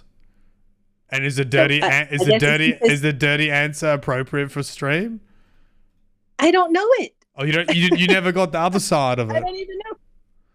I don't know the answer to that one. Because again, like those who I've asked that question to, like who else should I ask but co-founder, and that was the answer that he gave me, was that the word sounded like fun. Okay. So you're gonna have to find another old, another OG Bungie folk to I mean, tell you what it who else is. are you gonna have to ask? I mean, that's pretty much. It does sound like a lie, though, doesn't it? Is the Destiny logo really Master Chief's crutch?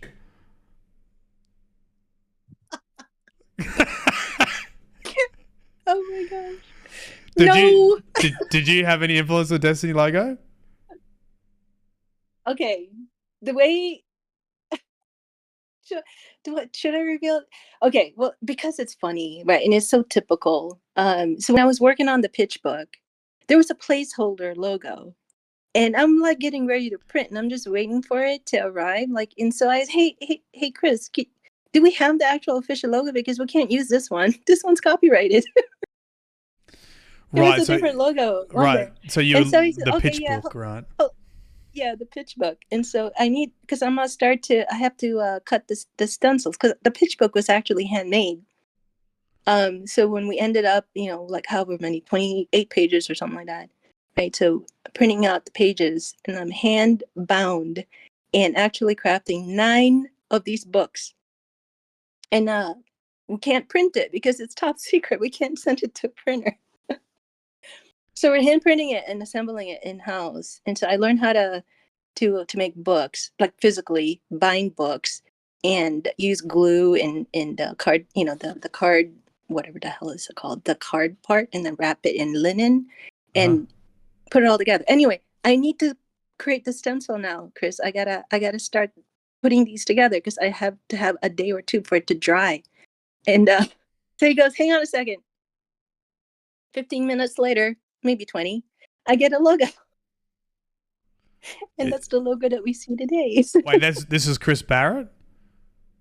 Yes. So Chris we need to ask him if it's Master Chief's crutch. It is not. It's I not. can tell Okay. you right now. It's not. Okay. It was based on a different logo and he modified it so it is its own thing. Right. But and one of the trying to make sense of what is this really, right? And yeah, I think if I told you what we were hoping for it to be, it would be a spoiler. So I ain't saying it. Yeah, I think you need to keep some mystery. But the story was what Chris came up with it pretty quickly in regards to doing a pitch book. Yeah, and we figured we'll change it later. But again, when you make something completely reasonable and looks good, it's gonna stick. So there we go. And this is how we come full circle to Monkey Nuts. Yes. Right. This is why why your husband didn't want to name Halo anything that could be reasonable because it might stick. So you gave it the name Monkey Nuts, then no one can ship it like that. Yep. That's and funny. this logo was perfectly reasonable. So, Perfectly reasonable. so yeah. Do you know? And it had to be sent off for trademark and everything. So yeah, it's Uh, kind of neat. I had a similar experience with when I was doing the anthologies and I was curating them, and like you said, everything was just like a placeholder. Really, I was expecting to come back with thoughts, suggestions, and whatever. Even the title, and I think I attached some artwork I had contracted a long time ago, which was like a half piece of like Oryx and a Guardian, like split in half. And yeah, they were just like, "Yep, that's good." I'm like, "What do you mean it's good?" It's like, it's like It was perfectly reasonable. it was perfectly reasonable, and it just kind of just got chipped like that, It didn't. It is great. Yeah. It's totally great. That's funny. Yeah. Oh, that's it. All right. I'm sorry. I'm not fast on scrolling. No, that's all right. Look, one. another question, chat. Next question. If you got anything. I think if we don't get anything here, I don't know if you can pick one standout piece from like each release. We've heard a lot about Oni and Halo Combat Evolved, but like, do you have like what's your pinnacle for each? Halo 2, Halo 3, Halo Reach. Do you have something that is like super special for you for each of them, or is that too much? The Halo 2 cover definitely was the thing, and I really appreciated that one. And then for Halo 3, like the cover was my composition. We got pieces. What you call it? The digital domain provided like a high res model file that was used in the rendered commercials. The one that starts off with a little kid in the grass and then grows up to be the chief. So we got that model to work with. But I think of Halo 3, though, the one that I liked the most was a screenshot I took that was kind of the start of the war photography sort of look and feel that we ended up doing in Halo Reach, at least for cinematics. Yeah, right. At least Lee Wilson told me that was his inspiration, was the war photography series of screenshots I did for Halo 3. So that made me feel good. He told me that after the fact, so I didn't know. But there is it was a chief coming out of a warthog, but he's got the pistol in his hand, and that was me sort of jumping in and out of the warthog and doing a reload at the same time. So I would fire shot, reload, jump out, fire shot, reload, jump out, or fire shot, leave, whatever, and reload. So I was doing a combination of trying to do an interpolation of animation, and I captured it, and it just felt like he's like a real person. So that's cool. One, that was a really nice one to do in engine. That was all my own, but I also really liked the work I did on the wired cover. That had the Master Chief on it, and all he's doing is walking. He's just being the chief, taking a picture of him. It's just Halo 3. Mm-hmm. Just having a quick look. Wired. It's like a orange cover. Yeah, like a pinky orange. Wired. This is the game, and it's like a Master Chief. I think. Yeah, it was fluorescent orange, like a like construction orange color cover. The chief walking. Must be looking at a different one. Yeah. So I did the she's walking. I think it was only on there once.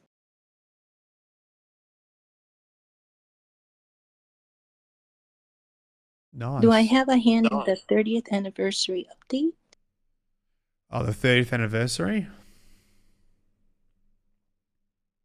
I think the team was just asking me some historical questions, but I can't remember them off the top of my head. Mm-hmm. But no, I don't do a whole lot of, I don't do any game content anymore. Like I did, like a lot of like what I did was like the costume design for the crew of the In Amber Clad, for example. I did that one. And I think the Art of Halo art books. Well, the Art of Halo books. There's a few more illustrations in there. Yeah, that's the one. the one on the right. Yeah, I got it Yeah, there. The one. wide one. Yep. Yeah, Someone he has found an it. Clean. own. Someone found it. Cleaned the house. 2007. Yeah, I didn't get credit for that cover. I'm a little miffed about it. Oh. Well, we've got it now. We've we've got on the resume. Put on the resume. Put on the resume. Put on the resume. I'll probably have a page. It'll be like a 3-page resume, one with career highlights, and then the other one would be like personal work or something. Yeah, it should be fun. Yeah, it's kind of fun but I have to like summarize everything. You see how long we've been talking. It's hard for me to summarize. Yeah, it is. It is. I mean, that's I'm why sorry. I reckon you just get people to Google you. Just Oh ask my them. gosh. Well, then again, I'm like, Google yourself. I'm like, oh my gosh, it just I don't know. Like using the weebie is just thinking about it. I don't know, I just can't. Yeah. I mean, this is one of the reasons you wanted to have a chat as well. I think, you saw a lot of people just say that you made the Halo logo, and I think you've obviously done a lot more than that. But at the same time, you keep to yourself too, and so now it's kind of forcing you to get out there and tell everyone about what an amazing journey you've had and what you've done. And I think people have really enjoyed that. Yeah, and then for Destiny, one of the first series of images that we did for like the press kit, like for Game Informer, I believe, there was this really like great mood picture of a hunter walking on Mars. There's like a tree, there's Phobos. And then the one I did from the strike where a warlock is pulling up the ghost. That one's one of my favorites. So I did that one. And it kind of set the tone for like the sorts of shots that we were going to craft once other people, once other folks were also doing shots. Here's a question for you. Tiger people. Mm-hmm. Do you know anything about the tiger people?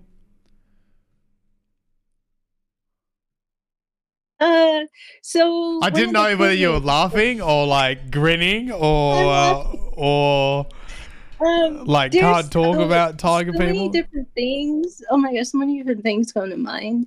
But tiger is kind of it's the code name for one of the code names for Destiny, and we had to shy away from it. But I think there was a April Fool's shtick about Tiger Man. You guys should look it up. Yeah, yeah. It's pretty funny.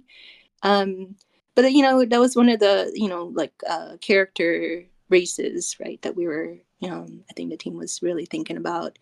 But it would have just been odd. I think there was going to be a what was it? I can't remember what it was. Rob was telling me about this, where there was going to be like lizard people or something. There's an image of a giant frog. Like giant frog. Oh yeah. Yeah, like a frog with goblins running. Yeah, it was. That was one of the pre. Before Space Tiger, I guess is the thing. There was this image that Jamie Jones did that was kind of the quintessential image for Destiny, and it was a Titan with a red cape. There was a tiger, which we lovingly called Space Tiger, and then there was a hunter looking through binoculars, and then behind them is the ship, and there was somebody tending to the engine on a snowy sort of. Yep, I'm looking at it now. Yep. So that's where that tiger thing came from. But I think we had asked Jamie to Photoshop out the tiger. And I think that's what we ended up using in the pitch book, is the one without the tiger. But everybody on the team was like, bring back the tiger. Because we just absolutely that tiger is really cool. That became part of an emblem. I don't know who has this emblem. If you have it, it came from this. Yeah, right. Yeah, that's one. I mean, that's the spirit of open adventure, right? It's going into the unknown, the heraldry. Yeah. Right. And just the bold pop of color. It's not, if you think about during that time too, there's nothing quite like it visually. And that's what was super exciting about embarking on that.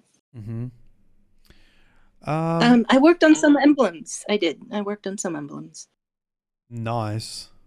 Yeah, if you see anything pop out in chat, because we're going to start wrapping up, feel free to just answer them. I'll try scrolling up. It's moving. Hold on a second. I can be technologically challenged sometimes. I used to be my own IT person. I used to build my own computers. Come on, but now I can't. After like 2 decades of having a very competent IT team fixing my computers for me, I just don't know jack anything. Wait, what is this? Uh, I did mostly digital art. Like a lot of the 3D models I did was on Phoenix. So I built character models, I rigged them, animated them. And that includes characters like goblins and dwarves and siege engines and ballistas and whatnot. I made the man someday. I don't know. Well, I can't now. Damn it.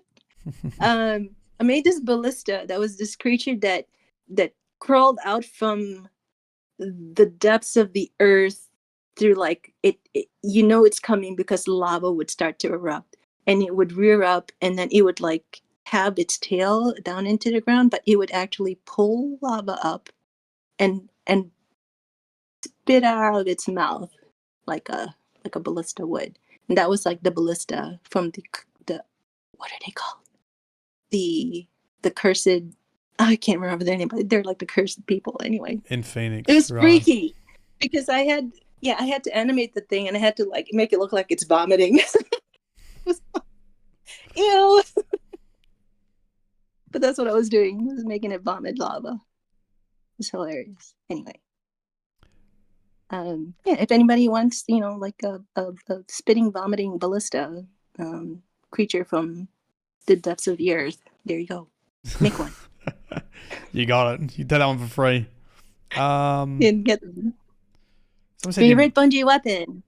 Oh my gosh. Favorite Bungie. What do I use all the time? I miss my hammerhead, guys. I miss it just like anybody else. I want my ringing nail back. Yeah. Black armory By stuff. the way, we were meant to play, but I kind of just neglected playing because I was enjoying talking to Lorraine, and I knew if I was playing Destiny at the same time, it wouldn't be as engaging. So, sorry, Lorraine. I know you were keen That's to all actually right. just play some games today. But, yeah, I know. If you ever inspected my character. I have the God Roll commemorations. I'm actually super happy with that. I got that from Deepstone Crypt. I do raid. But you know what's cool? Not that I'll ever get it, but I can actually play day one. So that's kind of fun. That's exciting. My daughter's super excited because I've been telling her, no, you can't. Oh, because you're a Bungie She employee. is like raring to go because she actually was in there with in Crota's End, and she's like, like her arms are like, I gotta wait till they clear it, because she actually got ahead with the group that she was with. She got ahead of everybody who was streaming. Oh. So she had to sit on her heels until they finished it, and then she went.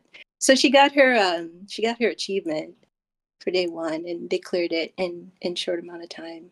But she's a hardcore like Destiny player, so. Oh my god. She's my. She's the one who carries me most of the time through like nightfalls. I was gonna say you're not gonna have any hard time getting carries now because I think everyone in chat wants to do a raid with you now. Oh my gosh. Oh my gosh. So how did your daughter react to the news? That would have been pretty hard. Yeah, no, the kids were downright mad. Yeah. And I think when my son came home, the look on his face was like, "How dare they!" I was like, "No. I'm okay. We're okay. We're gonna be fine. We'll figure this out." And but yeah, and they just gave me hugs and I wasn't looking at again those Monday, Tuesday, Wednesday was just grieving. It's for everybody involved. So yeah, it was. They're the ones who were actually giving me. Well, my daughter was the one giving me the news on what's happening. And okay, who are people mad at now? Was essentially what she was telling me. Who are people mad at now? Oh my gosh. Well, I'm glad that. And go on. Yeah, it's thing. And when I told her, like, I broke the news to her by telling her, "Hey, guess what? You can actually go into day one." That's how you told her? Yes, that's what I told her. And she was like, What? she was speechless for like, a good minute or two. But Do you know? yeah, Do you know how much? Do you cafe, know like how this much? is just Do you know how much news that would spring up if your daughter of Lorraine McLees, like let go from Bungie, gets a raid first? that would be hilarious. It Oh would be man, hilariously ironic. that would be so amazing that she's finally gonna be able to do it. Like, I'm actually super proud of her. She got to the lighthouse finally on her own. Nice. And so that was actually, proud mama moment. But I don't know if you call it bad mom or good mom, where I kept her from school so she could finish Crown of Sorrow. She can get her I jacket. I think well, you've got a bit of a different audience here. I think nearly everyone in the chat would say great mum, to be honest. Well, thank you. Yeah, they agree. Oh my god. Well, I hope that this has I been get the cool mom helpful. cred. I hope this has been Thank you. helpful for you. I think it's been helpful for me. I think it's probably been helpful for people in chat as well. People have requested if I upload it to YouTube. So with your permission, if I can upload this so people can go back and watch it, I would love to do that. Yeah. Yeah. Is that That's fine? good. If yeah, and I think if everybody was having fun, then yeah, let's share that joy, please. I think it was definitely good vibes and a good time, and I think it can help and reach other people that are having a hard time with it. And I think hearing it straight from you rather than someone else is the best way to do it, for sure. Yeah. Thank you, Matt. Like, really, this has been good, like, all around. So I'm glad we did this. Me too. Thank you for having me. No problem. Thank you, everybody. Everyone say thanks, Lorraine. And please let us know what you do next. I think everyone, once you've had a rest, and if you go back into I think I have to promise that I will rest. maybe promise a rest first, but if you get back into the grind of the games industry, that you let us know what you're doing. Yeah, definitely will. Hopefully, And like, I mean, do you want people to have contact details? I mean, I'm sure we could put some in the YouTube video, and maybe you don't have to do your resume. Maybe someone just offer you a job. no, it's okay. I'll It's one of the things. It's like I do want to be able to get to my next steps on my own merit. There was enough, like, early on where I would get the crap, but I got into Bungie because of Robert. Right? It's like, I'm sorry, he wasn't in the original like, I mean, Yeah, I how don't much think influence did he that have? I'm that sure he must did, but that must really hurt, because after hearing your story, that's yeah. you've got more than enough merits to carry you through to anything that you go on with. And I think any company would be lucky to have someone that respects IP as much as you do and can make it iconic. Right. Let's hope the lightning strikes twice. I think it will. Well, thank you for your time. Okay, we'll speak soon. Thank you so much. Thank you, everybody. Right. Thanks Have so a great much, night. Matt. I appreciate it. Bye-bye. Right, you too. Have a great day. Good day. Good day. Bye-bye.